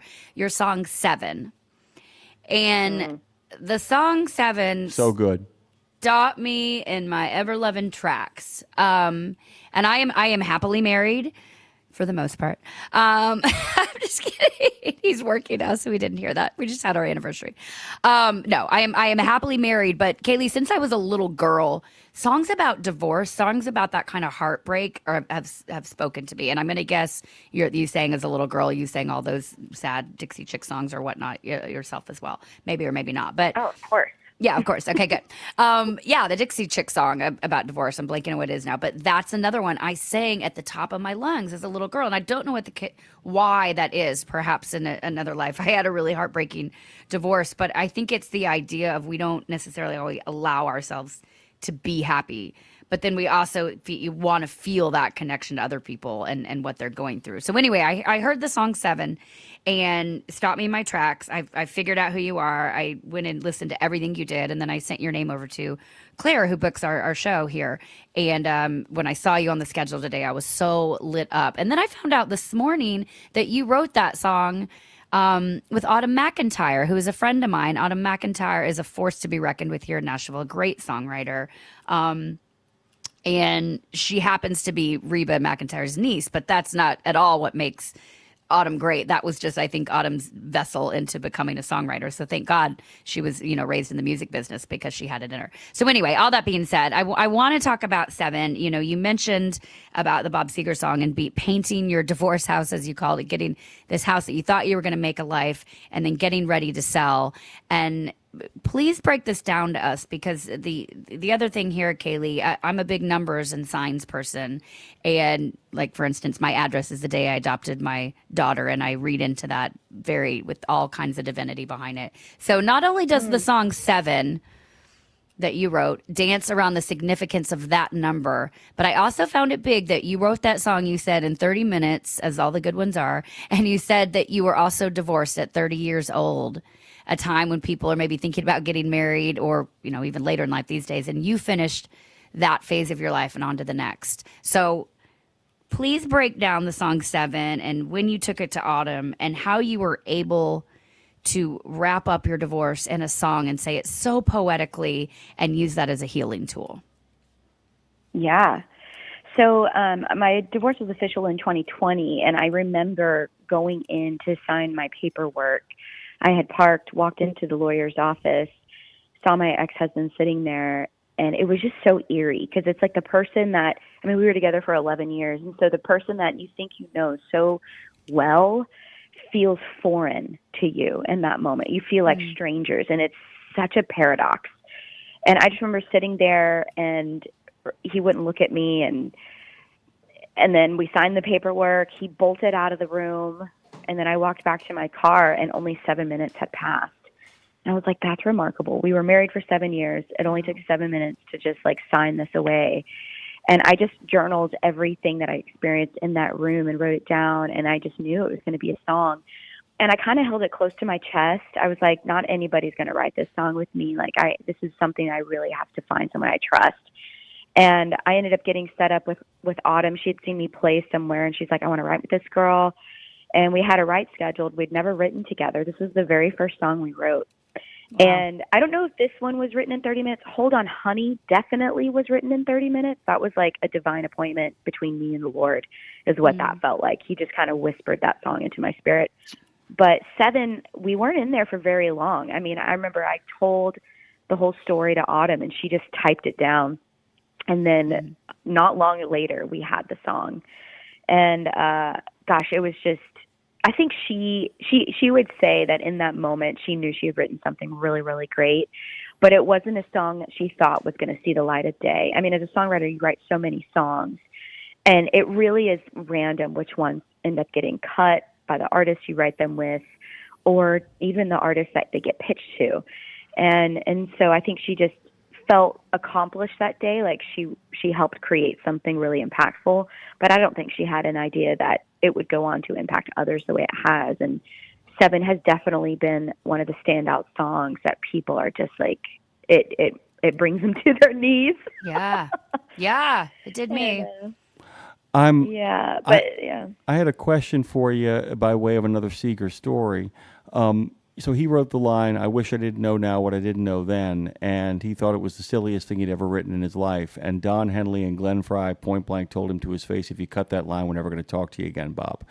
Have you ever written anything? Have you ever written anything where you weren't quite sure of it, and like any of these wonderful songs where you're like, "Yeah, I don't know if this really works," and everybody kind of looked at you and said, "Are you out of your mind? Are you not listening to what the Lord told you?" I mean, have you ever had that moment where you weren't sure about something and everybody else thought, "Nope, you got it going on here"? I mean, Seven in a way was that. Like, I was like, people like this? Like, people love it so much. I'm like, okay. It's not necessarily my favorite song that I've written, but people love it. And so that probably classifies. Even in Hold On Honey, there's a couple lines. It's like, you can't be purified without the heat. You can't grow, basically. And I'm like, you can't be purified without the heat. I mean, who puts that in a country song? It's probably not a country song. But I mean, that totally just was so accurate. I mean, like, when you think about purifying metal, you heat it up and the dross floats to the top and you scrape it off. And that's how you purify precious metals. And it's only through going through a fire does the bad stuff able to be burned away, and you're cleansed. But it hurts. Fire burns. So when we go through hard things, it's not going to feel pleasant. But if we lean into faith, if we get on our knees and we really partner with the Lord and go through it with Him, we come out better than ever. We come out more pure, more purified. Our lives are better. But it takes going through a hard thing, going through heat. And that's really what Hold On Honey is about. But, writing those types of songs, I'm like, they're not necessarily things that you'd hear on country radio, but it's just being authentic and leading into what I knew was the truth and what was good.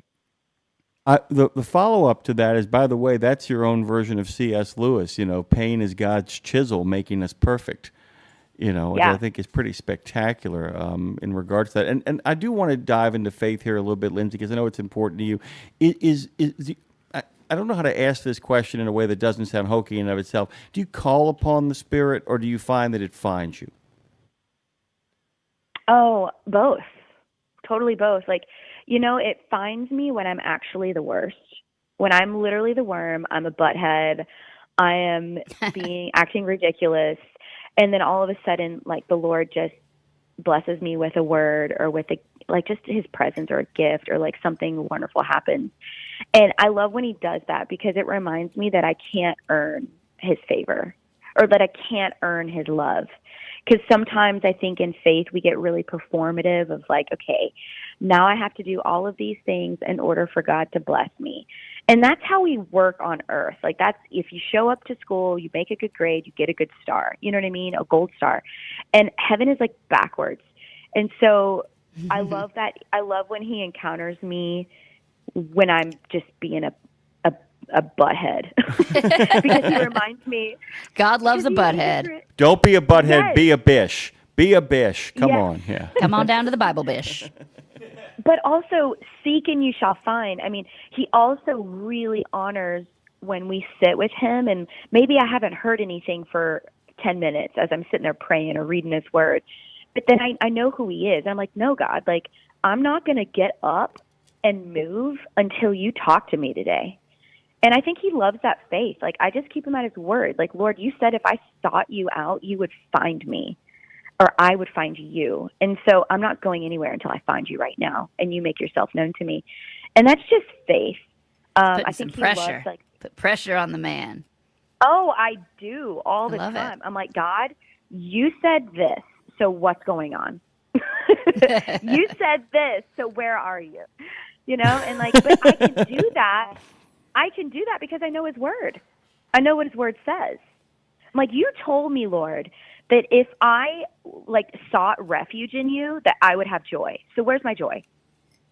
You know what I mean? Where's my It's that kind of joy? it's that kind of stuff. Yeah, it's like you told me if I rested in you, if I literally like when to take refuge in something, it's like that means you trust whoever you're taking safety with.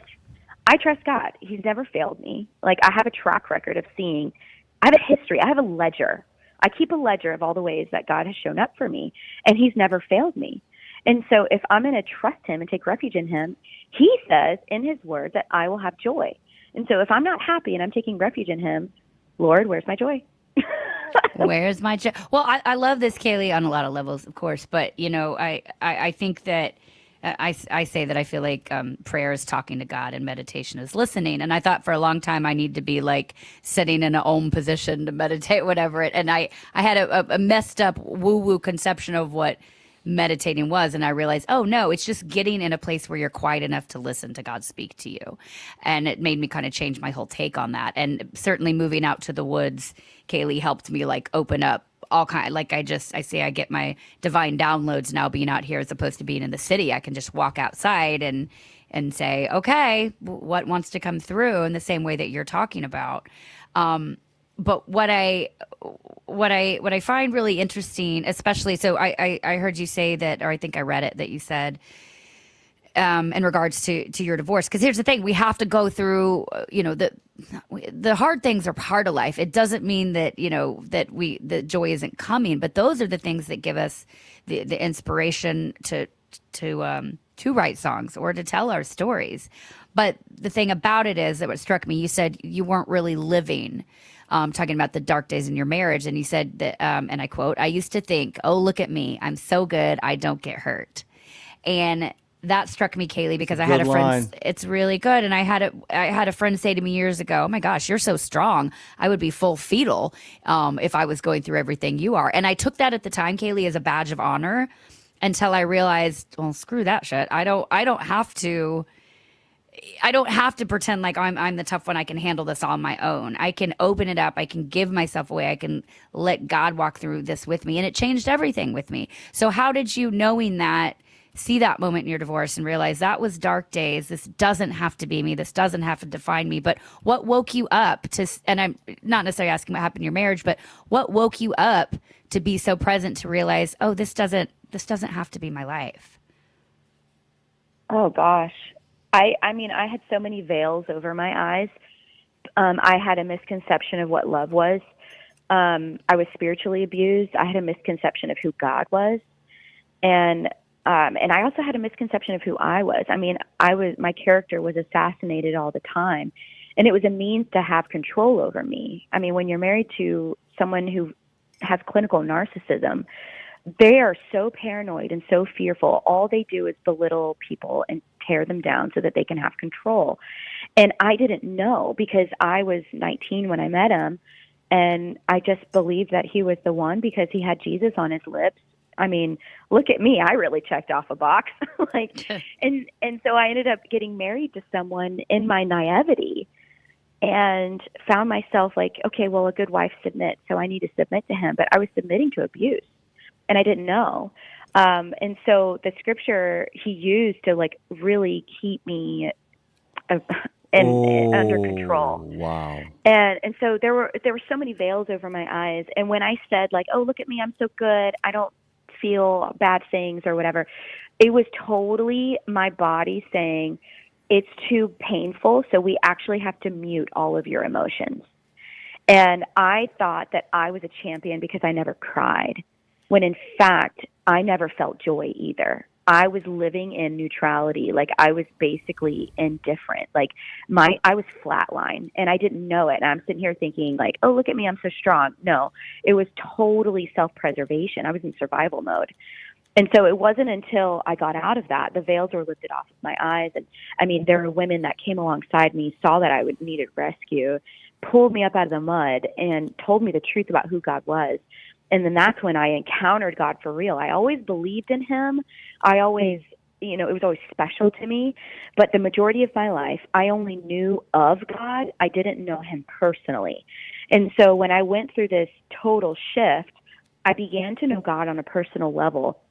And he became a father, like an actual father to me. And he would counsel me every day, and I would spend time with him every day, getting to know really who he was, not the brainwashed, distorted, disfigured version of him that I encountered in my marriage. And so it was all about veils coming off my eyes. And now I feel so much color in my emotions. I mean, I will sob and weep, and it's like so good and so healthy, but then I will feel complete elation and joy, like lifted high off the ground. Like it's a roller coaster of emotions that are great. And I say, like, the weeping and the sobbing is great because as long as you're alive, you will encounter pain. And because he is the ultimate healer, God is my healer, there are things that he takes me into. Like, I had a dream a couple of nights ago, and I know he's telling me, like, Kaylee, I want to heal this thing in you. Let's take care of that. And a lot of times there's tears there, and it's stuff from like years ago or stuff from maybe just 3 years ago. And it's him saying, like, I want to restore every part of you. And a lot of times with restoration, there's crying, but it's the healing thing. It's like allowing me to get all of my anger out about past abuse, past trials. He's allowing me to get my anger out through tears. And so it's healing stuff. And then also just the presence of God. Like, it's so overwhelming. All I can do is cry.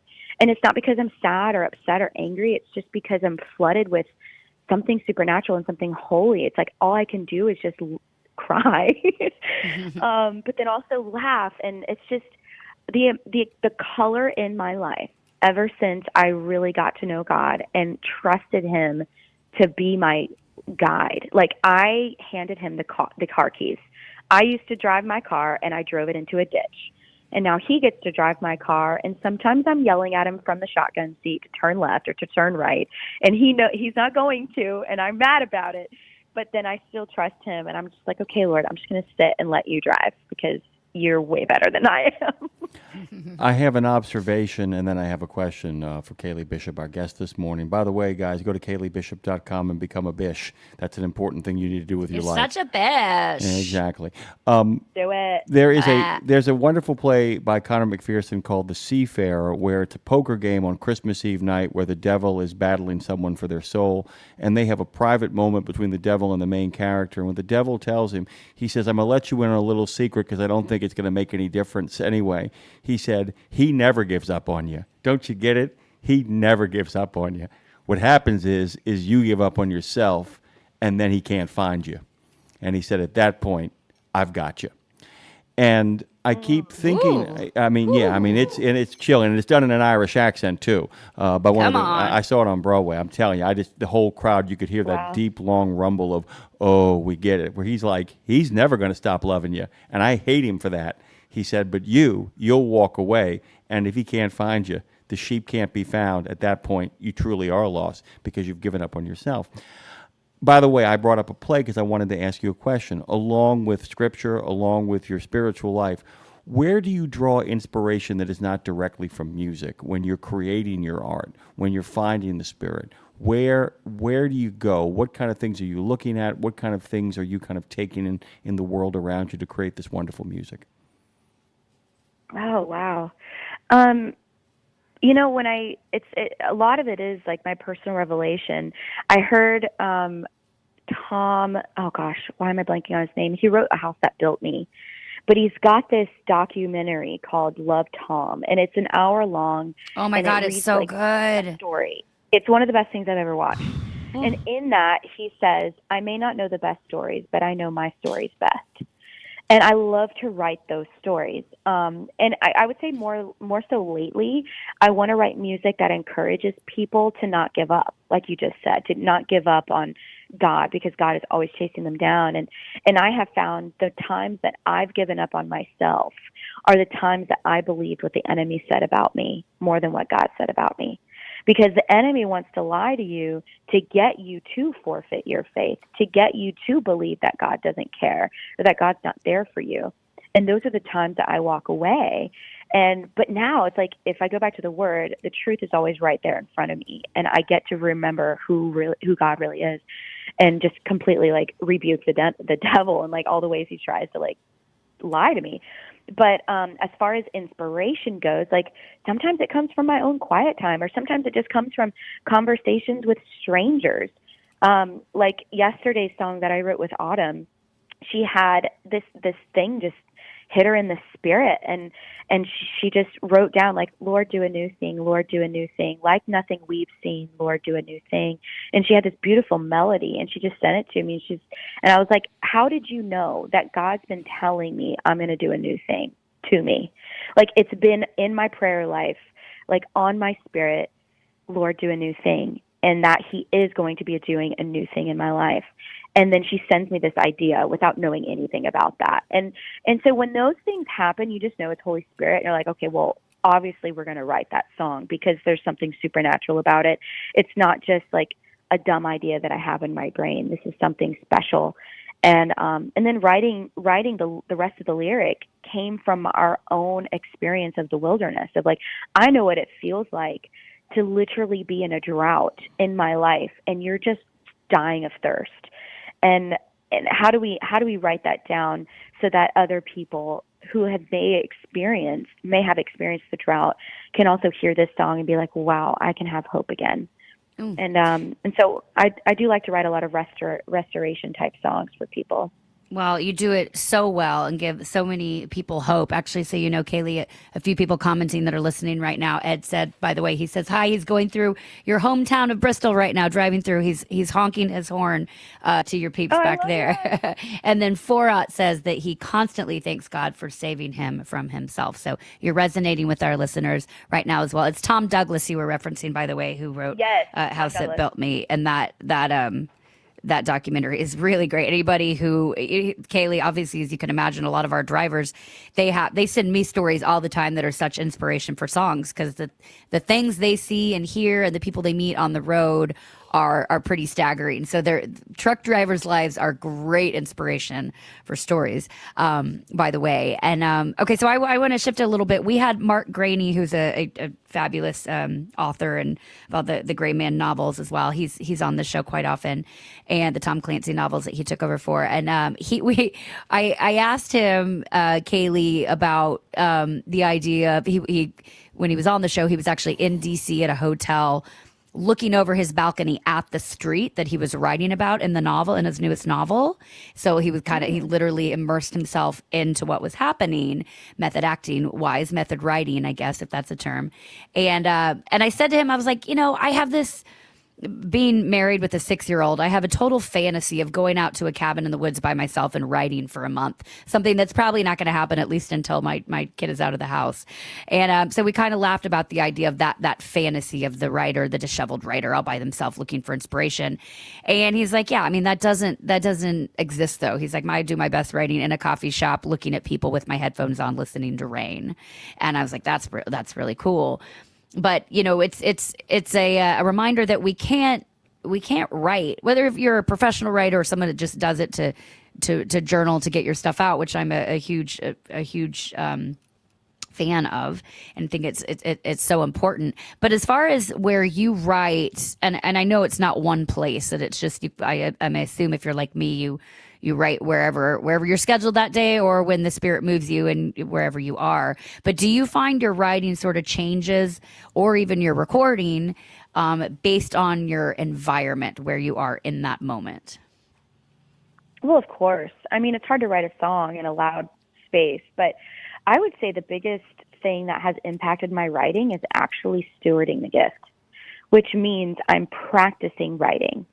And as a songwriter, it's no different than going to the gym. Like, it is a muscle that you want to exercise. I did not start out as a fantastic writer. I didn't. I would say my brain probably was a little bit more mathematical than literary. And so here I am as a songwriter. Make that make sense, Mm-hmm. And so like you start really crappy. I was a crappy songwriter, but I wanted to be better. And I also had this deep desire and drive to learn how to write good songs, because I had a song to sing in my chest. Like, I wanted to sing those songs with everything. And I felt like that was a good steward of my vocal gift, to write songs that would be good for my voice. And then I discover a love for it. I realize it's cathartic, it's therapeutic. I'm writing these stories out, and it's not only cathartic and therapeutic for me, it is so for other people's stories that I'm writing for them. And, I've been commissioned by a few people to write their stories down, and it's like a gift that I can give to them now. And so stewarding that gift that I didn't necessarily think was natural to me has really developed a strong sense of understanding the songwriting craft. And you do that by sitting down on days that you don't have inspiration, you don't have good ideas, and you get in the room with someone. Maybe they're a great writer, maybe they're not, maybe you know them, maybe you don't, and you just work on the craft. But I will say, like, writing with Autumn, for example, like, we've really established a great friendship. And so sitting down with her, she knows my heart, I know her heart, we're really on the same wavelength. When we come together with an idea that's inspired, when I say that those songs have life, they have life. And I equate it to the idea of a draft horse. When a draft horse by itself pulls weight, it can pull about 2,000 pounds. No, I'm sorry. It can pull like 8,000 pounds. It can pull a lot of weight. When you put a second draft horse with it, it doesn't just double how much it can pull. It can actually triple it. And so when you have the right people in the room, you're not just doubling your horsepower. A lot of times you're tripling it, sometimes even quadrupling it, depending on how well you know the person you're writing with and how often you've written together. And so who you're writing with matters. And there are times that I write by myself and it's totally the Lord. And I'm like, okay, great, this feels good. And there are times I write by myself and I literally am, it's like scraping nails on a chalkboard. It's like nothing works, nothing sounds good. I'm hitting a wall. And that's when I'm like, I need a partner in the room. I just need a partner in the room. And we're hitting a wall now because we are out of time. Damn it. We could talk to you and have you on forever, but the break's going to show up here and we have to say goodbye. Kaylee, please come back. Jim, I would love to have her on. We're launching a show called We Should Write, where we really dive into the healing power of writing. And if you'd be so gracious, would love to have you back sometime. Yes, of course. Absolutely. Anytime. By the way, Lindsay, this wasn't the first episode of We Should Write because it sure as heck felt like it, by the way. Save it for it. Guys, go to shadyrays.com, by the way, and make sure you take advantage of their lost and broken protection plans. Big thanks to them. They got your back, and we got yours, and Kaylee Bishop has yours as well, bringing hope everywhere. Go to kayleebishop.com and become a bish. Become a bish. Thank you, Kaylee. We will be back on the other side here. Hashtag RGR, hashtag Road Gang Radio. Jump in, subscribe, be a part of the resistance as well. Send us some proof of your dedication to the resistance. Great guest coming up next. We will do the introductions on the other side of this. Thank you, Kaylee. In a video game, if you get enough experience, you level up. And when you level up, you gain more skill. And with enough skill, you beat the boss and win the game. Sounds a lot like trucking, doesn't it? Except in trucking, you don't beat the boss, you become the boss. And if you want to be the boss, you gotta meet the boss. And that boss? Carrier's Edge boss, Jane Jazrawi. Want your drivers to level up? Carrier's Edge has the training, comprehensive safety, compliance, and best practices on one website. It's a simple subscription with no contract and no commitment. Learn more. Try it out. Level up. CarriersEdge.com. Hey, come on! We're starting the game! All right, I'm coming. Wait for me. CarriersEdge.com. Wait a minute. Are you running all of your rig's accessories? All of them. You like that? No, why would I? Your engine's turned off. That means I ain't violating no idling laws. You like that? No, why would I? That means you're running off your battery. I'm running on an Odyssey battery. You like that? No, why? Wait. Did you say an Odyssey battery? Odyssey battery. Rugged, maintenance-free, thin plate pure lead technology, and massive deep cycling capability. Plenty of reserve power to run onboard accessories. Engine on or off. Twice the power, 3 times the life of conventional batteries. That's an Odyssey battery. You like that? No, I don't like that. I love that. Wait a minute. The crickets stopped. Odyssey hasn't. Somebody Get go get me a yourself an coffee. Odyssey Thanks. battery. Performance you can count on.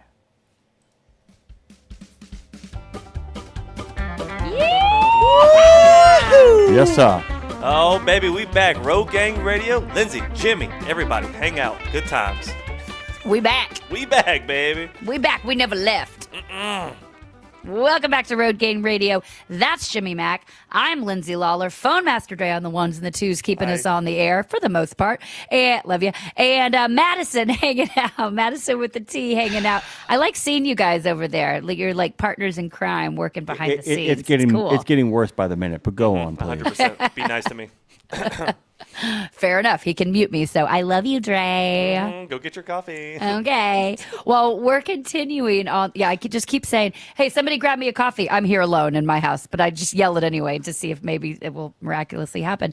I need a coffee sponsor. Call me. Okay, so y'all get ready because we have another badass joining us today. We go from songwriting to firefighting. Badass! But they're both writers. We're talking to female badass writers today. Joining us today, she's an actual real life badass. Kelly Ramsey. She's a former wildland, that's very southern to say, wildland firefighter, and the only woman on the elite Rowdy River Hot Shots crew. #badass. It's one of the most respected wildfire crews in the country. Her brand new memoir, Wildfire Days, it was released into the wild, but not the fires, just yesterday, and it's already setting hearts and minds on fire, pun intended, sorry, not sorry. Y'all, in this book, Kelly doesn't just take us into the smoke and the danger of frontline firefighting. She also opens up about the emotional firestorms, more puns. She's walked through in her personal life. It's a story. The story it's more than about fighting fires, both metaphorically and in real life. A lot more. A lot more. It's about grief, grace, and grit, y'all. Three of our favorite words around here. It's what it means to rise from the ashes. She's a real phoenix rising. She's a Kentucky girl who studied poetry, turned into a hotshot firefighter in Northern California. She now lives out west with her partner and their dog, Rookie. And her writing, it's gorgeous. Her stories are raw, guys. I'm honored to have her today with us. Please make welcome to the show my new friend and yours, Kelly Ramsey. Good morning. Now that's a badass. Good morning, Lindsay and Jimmy. Thank you so much for having me. It was an honor to be here. Kelly, before I get to my question, I just wanted to tell you, my wife and I live in Santa Clarita, California. I'm in the city of New Orleans right now, and we got caught between that pincer maneuver and almost had the fire come to us. We were so lucky. We brought our pets over to get them checked on in the aftermath of everything, and the number of dogs I saw coming out of that veterinarian office with bandages on their feet, bandages on their leg, with the owners delighted and the pets delighted. And I just want to say thank you to every fireman, every firewoman, everybody who fights fires across the state of California and beyond. Thank you so much for all that you do to make sure that people actually have a shot at continuing not only with life, but in the lifestyle that they have come accustomed to. So thank you for that, by the way. Oh, thank you so much. I know the pets, it's just so heartbreaking, but it's so beautiful when you see the reunions between the people and their pets. I love that. Oh, I could cry just thinking about him right now. It's so beautiful. Yeah, I mean, the number of people walking out of those things with those bandages on their feet, but the dog was so delighted to be back together with its owner, and it just makes such a big difference.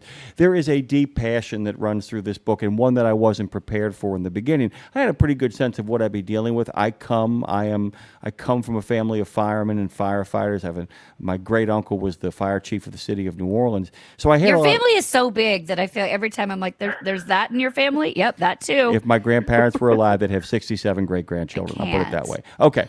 But I wanted to talk about the beginning of the book in particular because I don't want to give away the whole enchilada, but the emotional wallop, I mean, we're like maybe 50, 60 pages in, and I have felt like I had been through a lifetime because you take us through your lifetime before we even get to the point where we're fighting fires. After kind of a brief interlude in the beginning, we then shift over to what gets you to where you get to, and then you're on a phone call with your dad that ripped my heart out. I want to ask you, what was more difficult to write about, the aftermath of the fires or your personal family history? Oh, yeah, you nailed it. Definitely my personal family history. It was like, I don't know, eviscerating myself and then being like, hey, here's my guts. Does everyone want to read about this? Just very, very painful. And some of those scenes were just really hard to sit down and write and took me several tries. And, just involved, I'd sort of write and then cry and keep writing. But, in that sense, it was very cathartic, too. I want to start with this because it's pretty amazing. You talk about, and spoiler alert, we do read the books around here, Kelly. So there's that. I can tell. We care. But your story, what's so cool about this kind of, I guess, the overall theme and feel of the book is you don't have to be a literal firefighter to identify with what you're talking about. There's obviously some huge themes in this book, and I think the fact your writing and your presence really poses the question, which requires so much daily presence, and that is, which fires do you fight, and which do you let burn you clean, as you talk about, both literal or emotional. So I would say to start off with maybe one story, one lesson. What are one of the ones that stand out right now that taught you the most about yourself? You talk about several in this book, but what's an instance that comes to mind? You're like, that's when I knew who I was. Yeah, I would say probably one of the early training hikes, and this is a scene in the book. I don't know if you'll remember it, but I do. you seem to remember the book very well, which I'm really honored by. So, I had been not a very good hiker at first, and despite training for 6 months in the off season, trying to become a good hiker. And I think by layman standards, maybe I was a strong and fast person, but not compared to these guys I was working with. So I was really in a battle for my life that first month, trying to improve and trying to keep up. And I just wanted to catch the main pack of guys. I didn't need to be anywhere near the front, just not at the very back.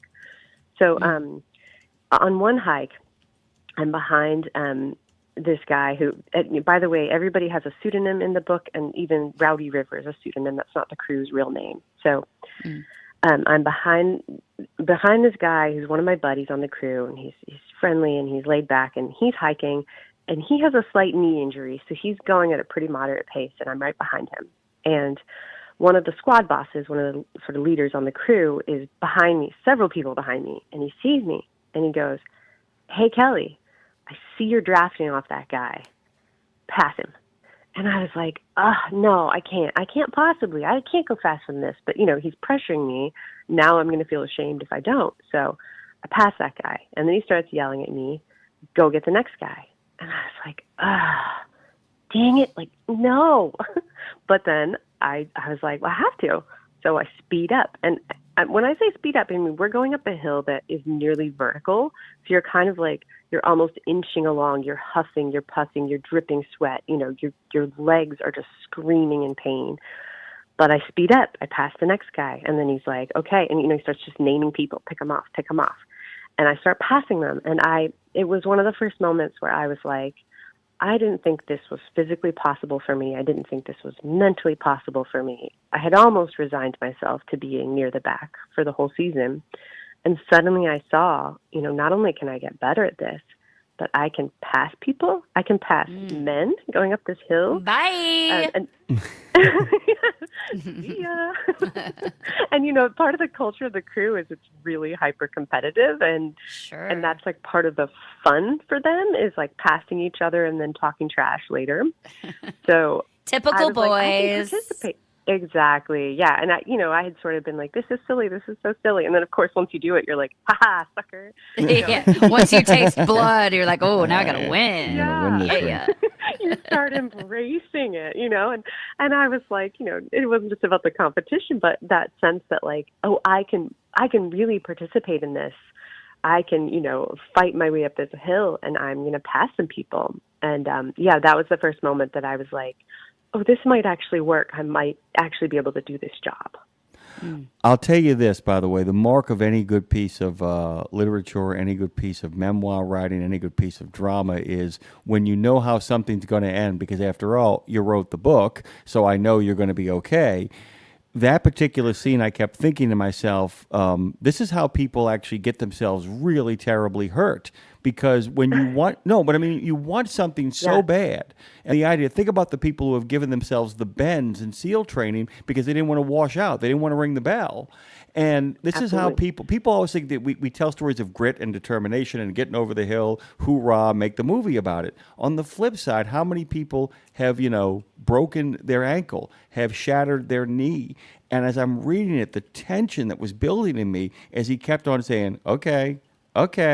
And I'm like, oh my God, because you think to yourself, I don't want to drop out, which means the only way you drop out is if you get really badly hurt or worse, right? Right. Yeah, and it happens to plenty of firefighters. I mean, I'm very lucky that didn't happen with how hard I pushed my body. But yeah, there's this problem called rhabdo. I don't know if you've heard of it. It's like rhabdomyolysis. It's kind of an extreme heat and exhaustion injury, but it can damage your heart permanently. Right. And I knew a firefighter when I worked on the Klamath before I went to the hotshot crew, who got rhabdo, from a couple bad hikes, and essentially it pretty much ended his career. So it's pretty dangerous. Yeah. Going back to the competition piece, I was so struck by that because you were, the only woman on the crew and one of the oldest. With all due respect, you're still young, but but that's unfortunately, listen, I'm in entertainment. I'm a singer, so like being a female and thinking about my age is like always on our mind. But then when you learn to like release that and not identify with it, I think it changes everything. I don't know if you would agree with that or not. Well, first of all, do you agree with that? 100%. Yeah, okay. But I was so She's with you. She's with you on this, Lindsay. I knew the answer was I knew the answer was 1,000%. But I was so struck when reading it to be like, how were you able to, I want to say, balance the idea of like going up against these men and being like, okay, this isn't, how do you balance? Like, I want to win. I got to sort of quote unquote prove myself, but it's also not about proving myself to them, or it's more about, you had to do it, I assume, for yourself. Like, that's great if you can beat the boys club. Yes. Badass. But how do you balance that when you're physically kind of having to measure up to them, but then also knowing in that moment, that's not really what it's about. It's you being the best that you can be. Does that make sense? How do you like not look at the physical leveling up to them, but just being there for yourself? Yeah. It had to be about, I need to prove to myself that I can do this. This isn't necessarily, like, of course, a part of me wanted to prove to them that I could do this and earn their respect. And that was a huge part of everything. But it really was, at a certain point, it was for me, and it was kind of like for women. I was like, I need to show myself, and I need to be able to say to other women, I need to be able to say to my future daughter, women can do this. I did this. I proved myself here. But it's also like, it's that really tricky thing about being in an extreme minority as a woman in a male-dominated field, where you do this dance between how much you assimilate and try to fit in and be one of the guys, and how much you kind of hold on to yourself and try to maintain your identity, or whatever your identity was before you came there, because of course your identity is fluid and it's changing every day, especially in a job like that. So that was a really tricky balance for me, sort of being like, okay, I'm becoming one of the guys in this way, but then, in this other regard, I'm going to draw a line, and I'm not going to participate in this thing, or I'm not going to allow this thing to be said to me that feels inappropriate and gendered. So it was always this really tricky back and forth between trying to fit in and then trying to hold tight to myself. I want to point out something to our listeners, too, by the way, because when you get this book, and you should get this book, you're going to notice that it is not just a well-told story, it is a gorgeously written one. And I don't want people to think that literally this firefighter just simply transformed into a savant over their time walking through the wilderness. This is an incredibly gifted writer we're talking to here. Poetry at UVA. You got your MFA over the Cathedral of Learning, by the way. And Love that you know that. yeah, what is really We know everything. We're also in your bushes right now. yeah, well, yeah, but hand me the binoculars, please. The binoculars, please. Like looking out there. Yeah, but one of the things that is so important to remember about this is the fact that I think that there is a crisis in a lot of writing these days because Eugene O'Neill is no longer joining the Merchant Marines. Tennessee Williams is not working inside of a trucking warehouse. Ernest Hemingway is not driving an ambulance over in the fields of France for World War I. I wanted to kind of talk to you from a writer's perspective about how important it is for young writers and writers as they're beginning to kind of figure out ways to kind of engage more in the world, to actually go out there, much like the poet laureate of Massachusetts who works for the Transit Authority, to really get out there and live among human beings and tell human stories about people in the world as opposed to one more workshop. Yeah. Oh my gosh, you're preaching to the choir here. Because I did my MFA so long ago, and my life really took a turn away from academia, and then took a further turn, obviously. I feel that so much. When I read books that seem like they're written by writers for other writers about being a writer, or just about some relationship that happens in a room where two characters are just talking to each other. Those can be really interesting and beautiful, but also not. And I think it's so important to live your life and to live a rich life. And for me, I'm so sorry, the landscapers just showed up. I tried to talk to my landlord about this, but apparently they're here anyway. Hopefully. How rude. Don't they know you're doing a radio show right now? Come on, man. What's happening? The garden must go on. It's okay. Do you we wanna- can't hear it. You're fine. Away from the window. I Okay, understand. good. You're fine. So for me, it's so interesting because I think that my writing and everything about my life really improved when I started doing jobs that were physically grueling. And so anytime a writer asks me, sort of like, how do I become a better writer? Well, the obvious answer, like, read a lot, write a lot. But the other not so obvious answer to me is like, hike a lot, work with your body a lot. Because to me, that's been one of the most enriching things. And your mind is doing a lot of work when you're walking. There's been some recent studies about this where the left-right movement, the like proprioceptive movement of your body going over, a landscape, the left and the right, it does something to your brain that kind of like resets how your brain is working. Mm-hmm. And so I found that a lot when I'm on a hike, either, for work or even just for pleasure, that some of my best thinking happens then. And I'll be sort of processing something intellectually or emotionally that I didn't even know I needed to work through. And suddenly, a few miles in, I've arrived at clarity. And so, I really think, writers should go and do real and bold and brave jobs in the world and travel and all of that. But writers should also work with their bodies because, for me, my best ideas don't come from sitting; they come from movement. Well, yeah, I mean, it's putting you in that meditative state. And suddenly, a few miles in, I've arrived at clarity. There's the first line of your writing piece, of course. It's I love it. Thank you. We're talking with Kelly Ramsey, a real-life badass, an author, a firefighter, and a true inspiration. It's funny, Kelly, so our producer, Phone Master Dre, just typed in the chat. He said that he said, I almost was a firefighter. One gig that I always had sworn I had he had so much respect for, but he didn't become it. He couldn't handle it. He couldn't man up to Kelly. Just kidding. I'm kidding, but I'm also not, because what's funny about it is like it just made me think about Dre saying that, made me think about, all the kids growing up. They dress up as firefighters for Halloween, or they see the fire engine go by. My 6-year-old daughter we saw it this morning on the way to camp. She's like, fire truck. And then she goes, not an emergency, because the siren wasn't on. It was just driving. So when we see it, she points out whether it's a fire, a fire truck or an ambulance or a cop car, any of them. Yeah, she points out, she'll say emergency or not emergency. And then if it is an emergency, we talk. I know it really is. And then we talk about, we just like have a little moment of silence if it is an emergency, and hope that, wish for the best for whatever that situation is. But, yeah. But that being said, what do you think it is? Because I mean, it is hard. We all know how hard it is, and that's why we grow up and realize, oh, I fantasized about it, but I don't know if I could take it or if I'm ready to do it. Same thing like going into the service.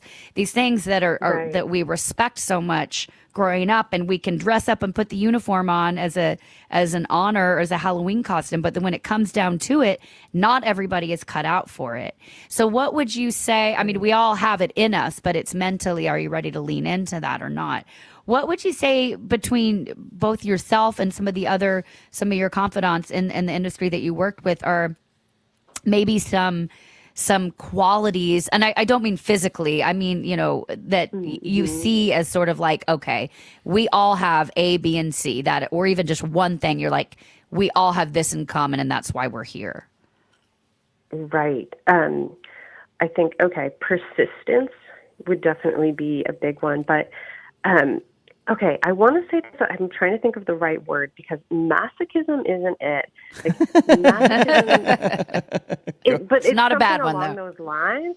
Yeah, it's like somebody just said actually in a review that I was just reading, they like were sort of calling me this like huge masochist in the book, and I was like, wow, I mean, maybe that's true, but I was like, that's not really how I see it, because the thing is like the suffering doesn't feel like suffering to me; it feels like joy.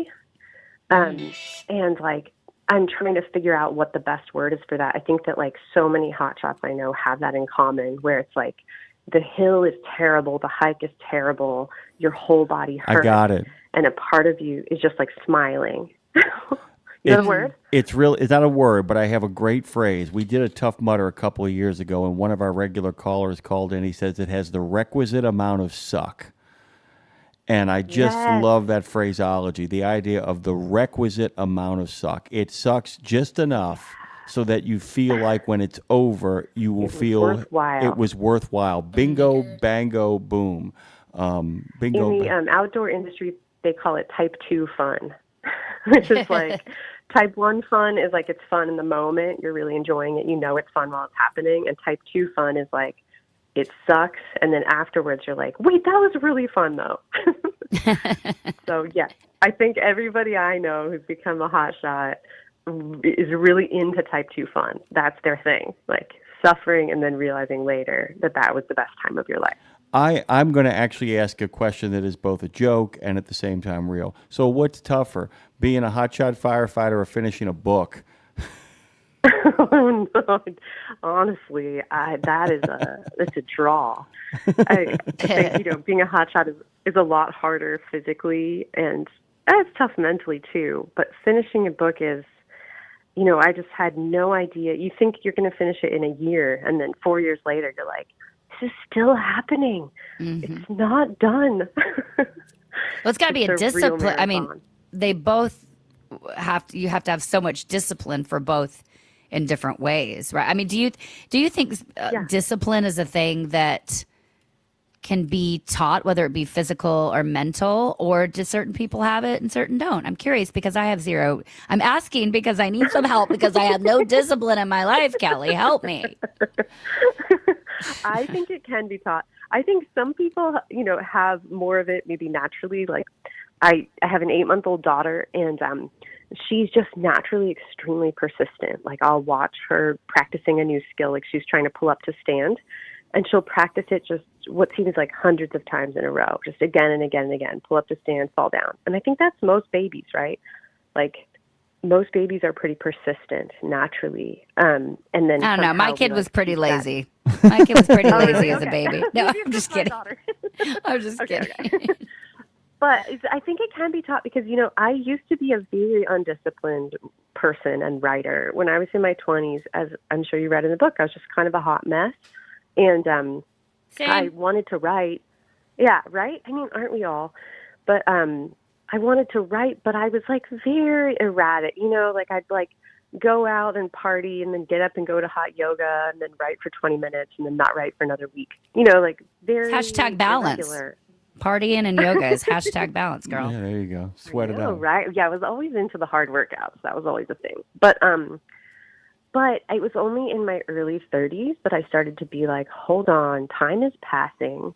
I said I wanted to be a writer. I need to get more serious about this. And that's when I started, a daily writing practice, even though I was running a nonprofit, so I would get up at like 5 or 5:30 a.m. and write for an hour before I started my work day.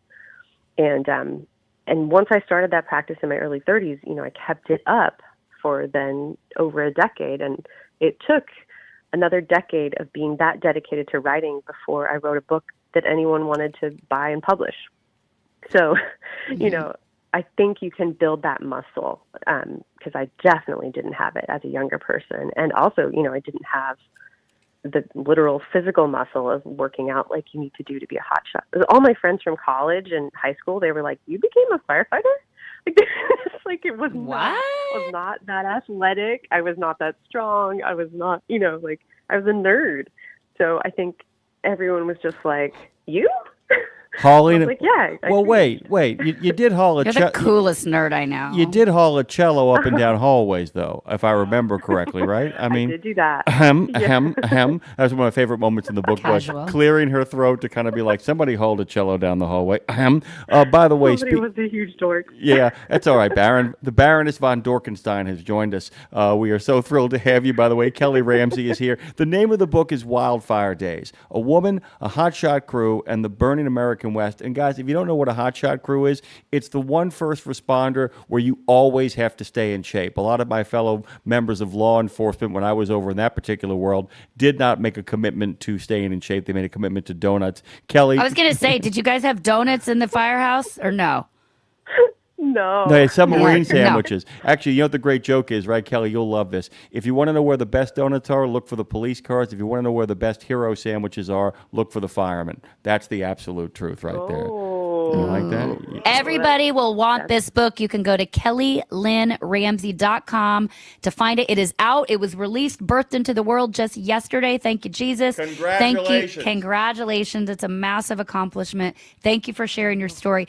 Is there or will there be an audio version? There is an audio version, Okay, and good. I'm the narrator. So if Amazing. you like listening to me talk, you can listen to 11 hours of it. Perfect. That's what our so much. Thanks. That's what our listeners need rolling down the road. You will be inspired by this. And, this book will remind you that you're not alone in the smoke. Keep walking through it. There's clarity on the other side, per Kelly Ramsey. Kelly, thank you so much for joining us. KellyLynnRamsey.com. Please come back again and talk more badassery. Thank you. I would love to. Thank you both so much. This was really fun. Thank you. By the way, Lindsay, I'm so glad we launched We Should Write today. I know, right? Back-to-back We Should Writes. We got to take a really quick break here. We'll come back on the other side. We'll open the phone lines up. Lots of stuff to talk about. Join us at 615-292-6366. That's 615-292-NEMO. You know the name. We'll be right back. It's Road Gang Radio. Go to truckdown.com.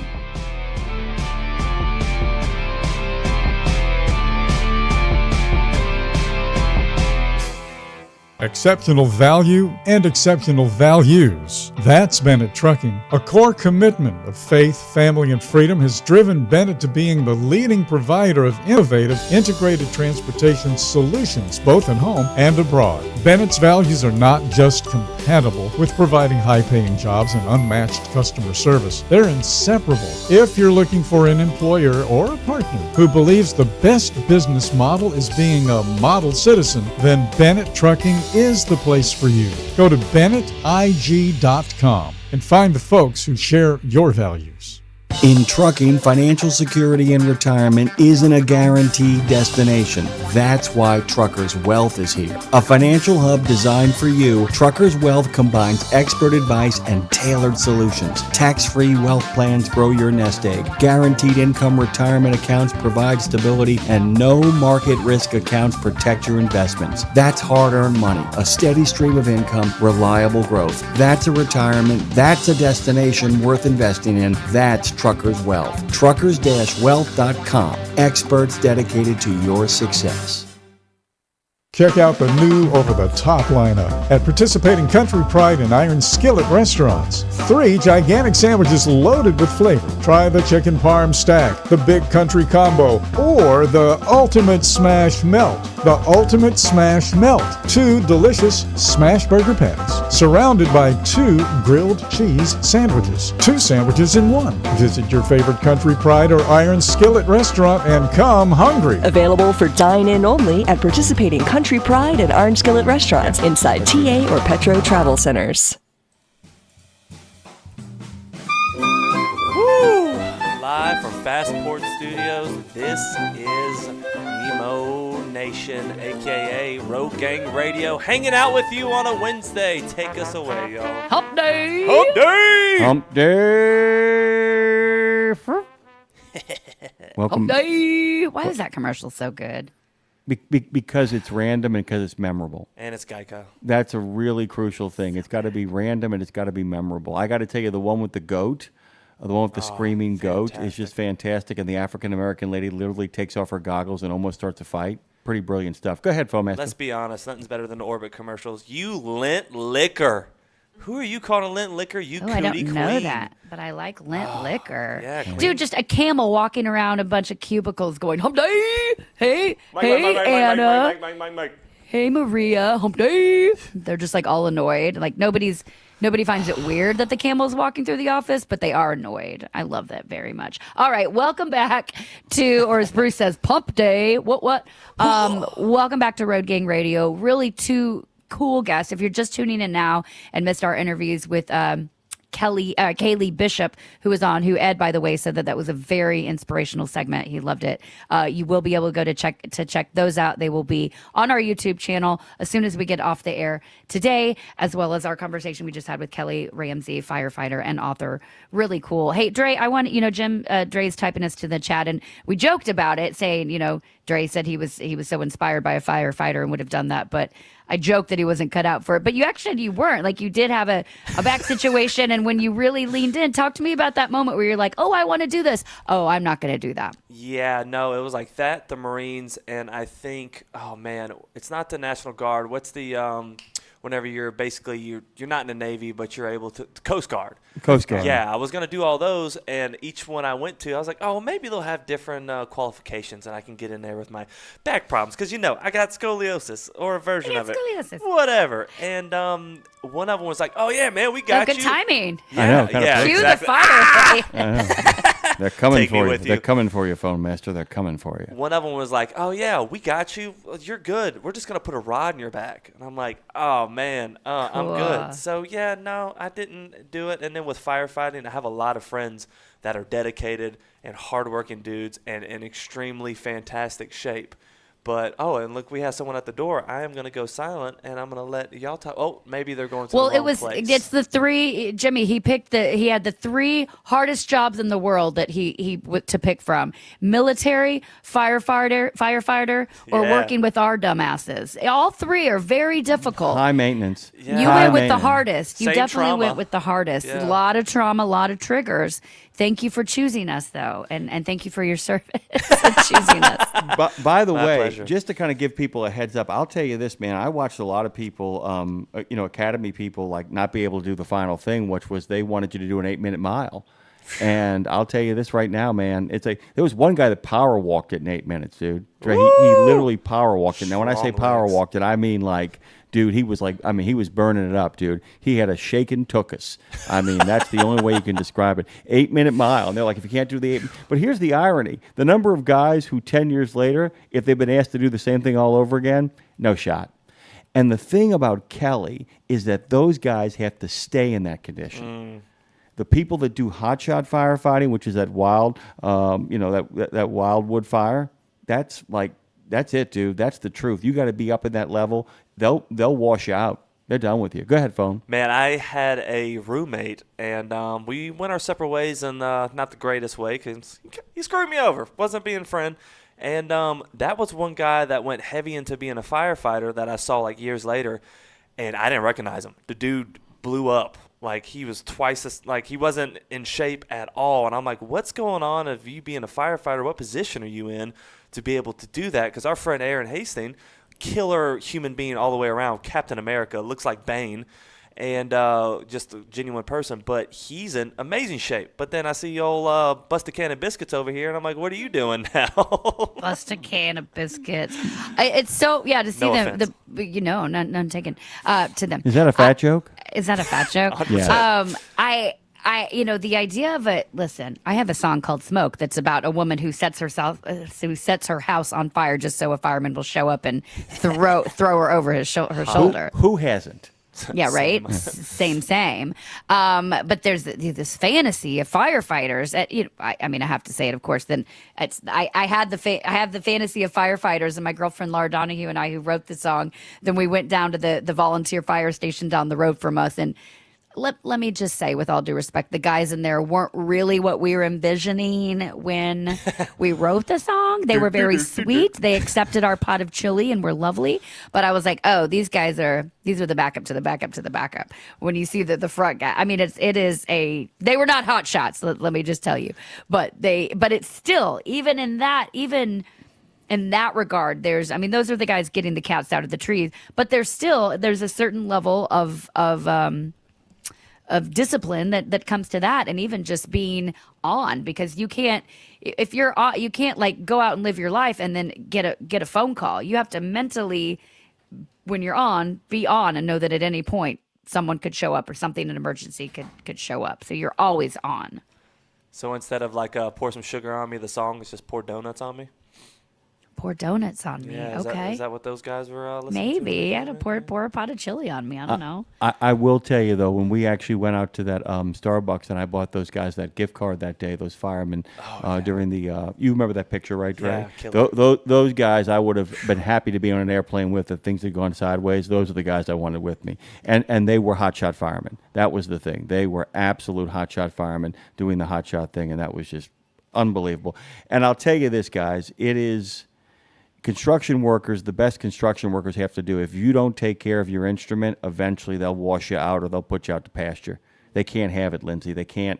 People don't understand that. You can't be worried about the guy behind you literally dying of smoke inhalation because he or she can't carry themselves up the hill to get to the next location and the next rendezvous point. It's amazing what these men and women do. Valid. It's amazing. I think about going through that stuff.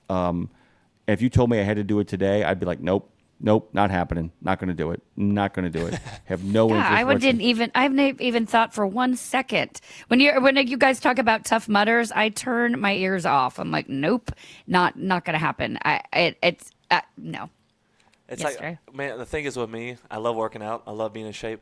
I have the endurance of a 6-year-old. No, I'm not even going to say a 6-year-old child because they have a lot of endurance. I have I'm not going to compare it to 70, anybody. 80. Yeah, there you go. I have the endurance of my mother. And God Shout love out. her. Yeah, shout out to Pam. But yeah, no, that's where I'm just like, man, y'all, because the workouts that I see that they have to do with the stair climber and everything, and I'm just like, I can barely get through 500 steps. You have the endurance of an old lady smoking a joint, Yeah, is what you're AKA saying. a Marlboro Red. Oh, you know Right my on. mom? Yeah. Hey, she stopped by here the other day. By the way, that's a big thing, too. There's a lot of people I talk to who will tell you they're really good on resistance training, but they have significant issues when it comes to cardio. It's a real problem for a lot of people out there. It's a real issue. Are you a cardio or a resistance trainer, Lindsay, if you decide to do it? Neither.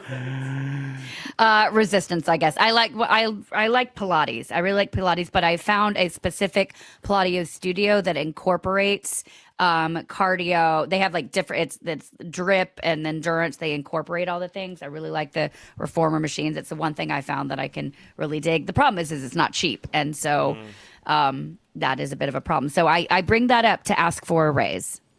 If you want me to get in shape and be around for a long time, I'm gonna need my Pilates membership sponsored. I understand. Okay, I thank understand. you. We'll Thank put you for your the word out there. 615-292-6366. That's 615-292 Nemo. Hey Jimmy, I want to talk about our show tomorrow.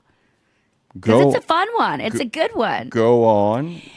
Are you and you haven't responded to the text with Megan, Kate, and I over the past weeks. Are you in for Redheaded Stranger being the movie for tomorrow? I saw it, and so if you guys don't hear from me, you have to just assume I'm in. But yes, Great, okay. The Redheaded Stranger is the movie. Willie for the win. We're talking Willie Nelson. We're talking the Redheaded Stranger tomorrow. That was Megan, Kate Nelson, our favorite fearless recurring writer and Western of the Month, is joining us for our Western of the Month extravaganza.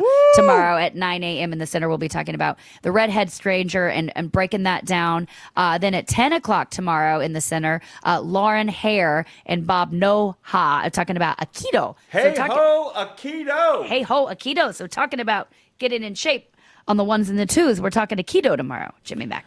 Yeah, and then we're going to close it all out. And I'll get to the trucking aspect of this in a second here, but we're going to close it all out with Shelby Means. And I mean Shelby Means Business. This is an Americana artist, and you guys are going to get a real kick out of this. Like I said, it's been a great joy this week to be able to listen to so many great things, Lindsay. It's so great. Well, and you'll love this about Shelby, Jim, because I had her on the show a couple months ago when I was filling in for you on that other platform. And during her interview, that other platform we used to be on, they messed up technically. I'm throwing them under the bus here, and we ended up losing signal with her. Oh, yeah. And remember? It was on them. It was on them. Remember, Dre, as I flipped my hair in the background? No. We did everything right. We did everything right. Yes. And anyway, they lost the signal. So we're having Shelby Means back, not only to get a clean, clear signal, because that's what we do here at Radio Nemo. Thank you, Dre. Thank you, Nick. Nick DeMeo, to have her back in full. And the turtle. To talk with you as well, Jimmy. But plus, at the time, only her single is out. Now her whole album is out, and The whole enchilada. Dude, she's another badass. She is a very well-known and respected artist here in Nashville, and you can tell that the kind of people that she collaborates with, you can tell she's a force to be reckoned with. So Shelby Means Business, Shelby Means Music. She'll be joining us tomorrow as well. It's going to be a great show. Don't miss it. And by the way, when Road Gang Radio, as we cover the making a living aspect, we're going to cover it from the top of.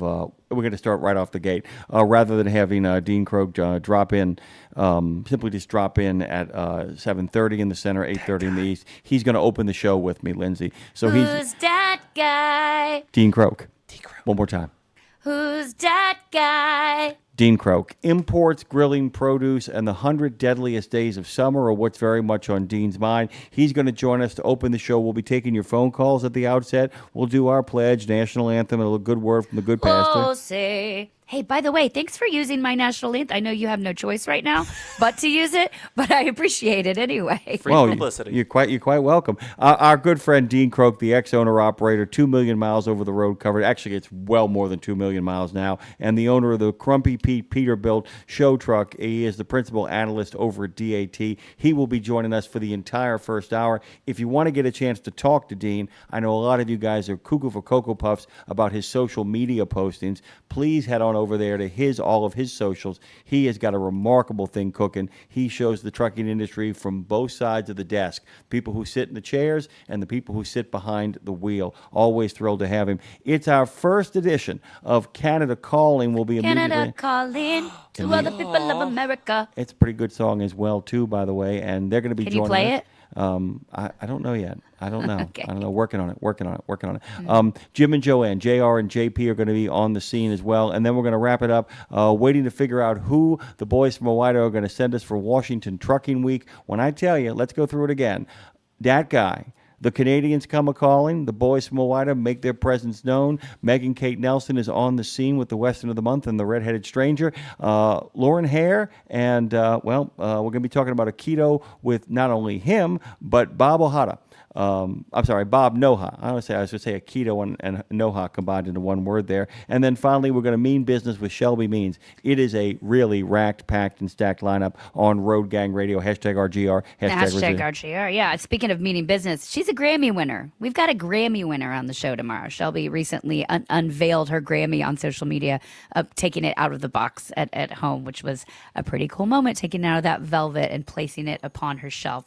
That is pretty badass. Hey, Jim, I want to go mentioning that sort of jokingly that y'all use an anthem. I think it was just me singing at the Mid-America Truck Show that we use now at the beginning of the show. Mark Evitz and I are working on a new version, an actual clean produced version of an anthem that we can give you. But it was funny, on Monday at my daughter's swim meet, it was somebody sings the national anthem right before the swim meet starts each week, and I guess they hadn't found someone. So literally 2 minutes before I was sitting in my chair with my water bottle, like nerding out with my swim team shirt on, cheering for my daughter at warm-ups.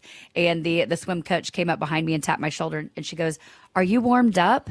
And I said, "For what? Am I swimming today? Do I have to Put get me in, coach. Put me in, coach." I have zero stamina. I'm not a great swimmer. So I got really nervous in that moment. I'm like, oh my God, am I about to have to swim? Why would I have to, why would that have been a scenario that I had to swim with the 6-year-olds and the 12-year-olds? Because you've seen Rodney Dangerfield's Back to School, and that's what happens in that movie. Perhaps. Yeah, Put there me you in, coach. And I was like, well, no, I'm not ready to swim. She's like, no, I mean, are your vocal cords warmed up? Could you sing the anthem?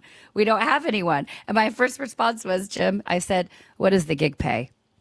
And she frowned at me. She said, she goes, 5 points. And I was like, sold, because it's gnarly. You have to get all these points as a parent if your kid's on the swim team.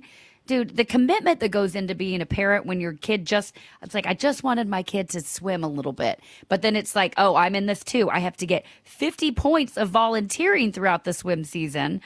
So when they told me I could get 5 points, I was like, sold. I will sing the anthem every week if I can not have to set up tents anymore or, carry water or all these different things we have to do. So anyway, it was a funny moment. I sang the anthem, and now now I've got little kids who came up to me and they're like, "Freya, that was your mommy singing?" It was a kind of special moment. That's It was a fun. really groovy thing, by the way.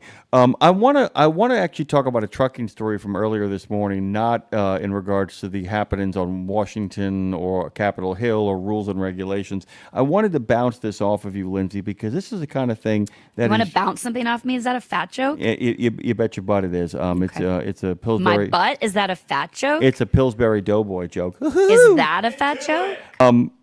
So you hear about this thing that happened in Wapello County, Iowa. Were you listening to the show at the outset? I know you listened to a whole bunch of it. I listened, but I don't know if I heard this. What is Okay, this? so this really happened. 17 violations. It's a CDL driver. It is not a semi driver. Guys, it is not one of you. It's somebody basically was pulling a trailer. 17 violations.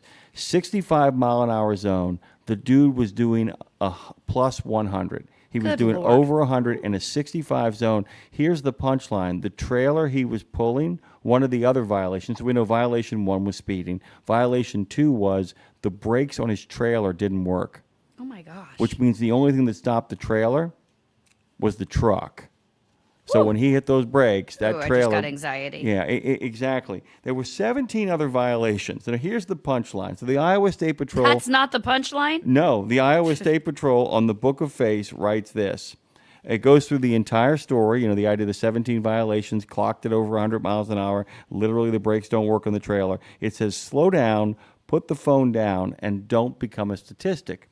Well, there it is. Slow down, don't put the phone down, and don't become a statistic. Do put the phone down. Which, put the phone down. And what's crazy about that, Lindsay, is the fact that the implication there is whoever was doing 100 with a trailer with non-functioning brakes was probably on their phone texting or talking on their phone and driving with one hand while they were doing that. That is like the craziest. And here's the thing. It's not that it strikes me as nuts. It strikes me as totally believable. It strikes me as completely believable. The number of people, some of whom I've known personally, had to slap the phone out of their hands, who are literally making the jump to light speed while on social media is staggering. And I bring this up, and I'd like your thoughts on this in regards to bad driving out there. I bring this up because we love you guys on social media. We love the participation on Facebook, where people like Marshall have jumped in. Hey, Marshall. George jumped in. Jerry Bowers jumped in. Lots of people we love have jumped in on YouTube as well. Foraught, Chowder. I can go on for a while. Just please, guys, make sure anything you're doing, whether it is showing up on our social media or giving us a call at 615-292-6366. That's 615-292-NEMO. Please just promise us it's hands-free. Yeah. That's all we ask. Make sure it's hands-free. If you can hear it and respond to it, you have to make your own decisions about your own driving skill. And there's a case to be made that sometimes little distractions actually allow you to focus better and not go into what I call a white zone. But please, we love you guys participating. We don't need you to participate. We want you to participate, and that's a very different thing. So be safe out there. Crazy, though. 100 miles an hour with non-working brakes on the trailer and probably on the phone. What? I mean, I don't even know what to say to that. And it So means I'm not saying anything. Yeah, I mean, and this guy had a CDL because he got the CDL violations. here. Had a CDL. Yeah, he ain't going to have it much longer. That's the absolute truth of the matter. It scares the living hell out of me. And I have to ask you, as somebody who drives with precious cargo, how much more cognizantly aware are you of bad driving when Freya is in the car? Oh gosh, I've turned into a Karen. My mom's name is Karen, so all due respect, I've turned into a Karen. Can I see the manager? When somebody is driving erratically, I will get up next to them. I will look at 9 times out of 10, they've got their phone there, and I will look. I will give that stare, which does nothing. They don't care about me giving the stare, but in my head, Seamus, my husband, will always be like, "You showed them, Lindsay. You looked at him." But I will. I want to see who it is. I want to look you in the eye. I want to say, get your you-know-what together. Because, yeah, I have to, my daughter will call me out if I'm ever, there's time, every once in a while, I'm guilty to, like, look down, check my phone, check a text. But I'm very good about not doing it, especially when my daughter's in the car. But the one time here and there when I do, she will even call me out. My 6-year-old would say, "Mommy, put your phone down." And it's such a smack in the face to me. I've trained her to help remind me that we don't do that. And we saw, actually, on the way to camp this morning, we saw a dead possum in the road, which she will say, when we see something dead in the road, she says, "What was that?" I got to teach her about nocturnal animals this morning. And I said, "You know what? I bet it was walking across the street at night. Somebody didn't see it." And Freya goes, "Were they driving too fast looking at their phone?" And I said, "They probably were, Freya. They probably were." So I'm beating it into her head at 6 years old so that when she's 16, we know that we do not do that. I'll tell you this, Lindsay. We were driving back from Matt's a couple of years ago. Hey, Dre, hit the cough button for me while Lindsay vamps here for a second. Is it cheating? I can hear you coughing so loud. If we both agree that we've got certain needs, and he hit the don't cough button. So I'm driving Donna and all of her children. I mean, and this That's is when pressure.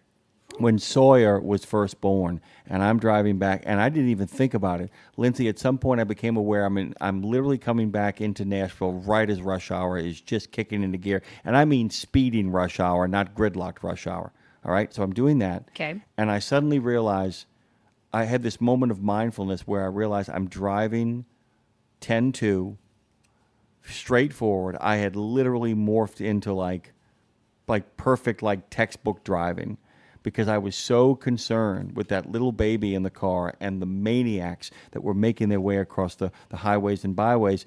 It's amazing, because you start saying to yourself, like, do not pay attention to these people, except to say, how do I mitigate these people being around me? How can I keep them as far away as possible? And I was thinking about that with you. When I read that story, I just had this image of like 100 miles an hour with no working brakes in the trailer, racing by you and Freya on the interstate going into Nashville. And I was like, I can't even imagine how Lindsay would respond, because that's a lot of machinery to go by quickly. Usually when a car goes by quickly, it goes by so fast you don't notice it. But when something is that big and that rumbling, it's terrifying. You feel it. And as Dave Nemo just texted us and said, "You know what? That sounds crazy. He was probably on the phone trying to call the brake shop. He should have used truckdown.com.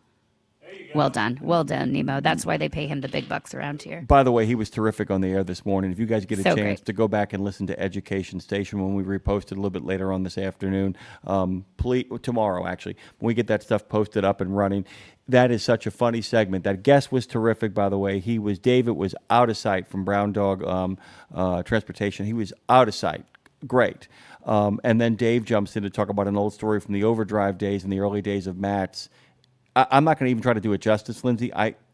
We kept thinking, is this going to have a point? And when the point was gotten to, unbelievable story. A great reminder of how much the industry has changed. The idea of walking in with 5 blonde bombshells like Hugh Hefner into any trucking event would get you instantly canceled now. Instantly. or at least some good rumors started. Yeah, some pretty terrific stuff. Okay, rest of your day, what's it looking like? I'm going to do some show prep for tomorrow. I hope that I'm going to work out. I am writing a song. Actually, I have a writing session this afternoon, and I'm actually tomorrow meeting up with. We were going to write today. We bumped it to tomorrow, but with Helene Cronin, who was on our show not too long ago. She is back in town from Texas, and she reached out to me. So we're going to get together tomorrow and write a song. So I'm going to work on a Good few. people. That's good yeah, people. she's awesome. She's an amazing Texas songwriter. She has a cut on Cody Johnson, who's one of my favorite current artists right now. She has a cut on his new album. So she and I are writing. So I'm going to do some prep getting ready for that. And you know what? I'm going to get my nails done. I think I'm going to get my nails done. Maybe if I have time to squeeze that in before I pick my daughter up at camp, I'm going to do that. May or may not have time for that. That's my day. That's hashtag balance. There's work, there's childcare, there's self-care. Try to get at least a little bit. I really do try to get to check off each of those boxes, even if it's you only hit one for a minute. It's like, did I do something for my career today? Did I do something for my family today? Did I do something for myself today? Even if it's small, I'm trying to check all those off. So yeah, and for myself, could be mentally, spiritually, physically. Hopefully I get to do all of those, but at least one of them in a day. Before I kind of dig into what the rest of my day looks like, I want to let you all know that Gina actually wrote, "What the hell, quote unquote, hands. What the hell hands is my go-to." Good for you, Gina. Big friend Beach Bum. Shout out Gina. Big friend Beach Bum and Bruce Almighty. Big thank you both for kind of jumping into the conversation and actually having a pump day and a hump day. Thank you both for being part of that. Big thanks to our friend George, friend Marshall over there on the Book of Face, and other people like our good friend Pond Skipper. Lots of people are part of the conversation. Lots of people make it happen. Which is so cool, Jim. It's maybe we're not doing as many. This is so run and gun and fast and furious on our shows now, between the guests and the breaks being different, and we're still working it out. So it's less calls, although we always welcome the calls. You can always call in. But it's cool that we have this added benefit of people being able to message us on Facebook and YouTube in real time and get in the conversation. It's very cool. So keep doing that. Even like a heart or a thumbs up or anything, y'all, that keeps us in the mix to make sure that we can continue to give you more content, to expand our shows out of what we already have now. If y'all keep getting in the mix, we'll be able to do more, give you more, and get you in the mix more. Jimmy, what does the rest of your day look like? Well, once we're done here, I'm going to actually record a little video to give people a sense of what's going to be coming up tomorrow, like we've already talked about. And then I'm going to change my clothes and do a power walk in City Park. I started a little bit of intermittent fasting last night, got home, had a little dinner with my parents before 6 o'clock, and have only had a very little something to eat today. I'm going to have a bit of lunch. We'll get a workout in first and then come on back. I've really got to kind of go through a lot of trucking news today. There's a lot of stuff that as the week amps up, the news ramps up. So I'm going to be digging into that as well. Do you need I got my dad for Father's Day a neck fan for when he's out doing yard work. I feel like you walking in New Orleans could use a neck fan. You seen they just put them around your neck and it just it's like it's a fan for your neck, and the inventor of it lies happy knowing that his name is being recognized. But I think you could use one of those walking around in New Orleans. I certainly could. What I also love to do, though, is I'll often leave, I'll wet a wash rag. I'll only do this once, and then I take it out and then use another one. I'll wet a wash rag and put it in the refrigerator, so when I come back from the walk, I put it on the back of my neck, and it really kind of helps drop the temperature. Nice. This is for you, Lindsay. I'm probably going to go have lunch like this today. Today is International Sushi Day. Ooh. Today is International Sushi Day, so if you guys are a fan of the raw fish... I know what I'm having for dinner. There you go. And so, by the way, take a picture, and put it up on the Book of Face. When you do it, I will actually do the same today, later on today. And if people want to get a part of the sushi thing, we'd love to see your pictures as well. That would be kind of fantastic. Yeah. This has been Road Gang Radio. This has been Lindsay Lawler, Double L, and I'm the Mac Attack. Of course, over there on the ones and the twos, as Lindsay loves to say, is Phone Master Dre. Sitting next to him is Madison with a T, to a T, and crossing her T's and dotting her I's. We're so thrilled to have new people along with us for the ride, as well as all of our old friends. I will tell you to go to youtube.com. Where else can they go, Lindsay? They can go, anywhere. RadioNemo.com will find you. You can also just go to iHeart. It's a free app. Just search Radio Nemo. Basically, anywhere you search Radio Nemo, you will find us. You can get to all roads through RadioNemo.com. Double L in the Mac Attack sounds like a comic strip, sounds like a crime fighting duo. So not a firefighting duo because we would not make it, but maybe crime fighting. We'll do it here online. Thank you everybody for joining us. Thanks for getting in the conversation. Marshall Platter just got in, and Roscoe 713 Texas is there. It's Road Game Radio. You guys keep listening. Get home safe. We'll be back at you live at 7 a.m. tomorrow morning. Get home safe. We out.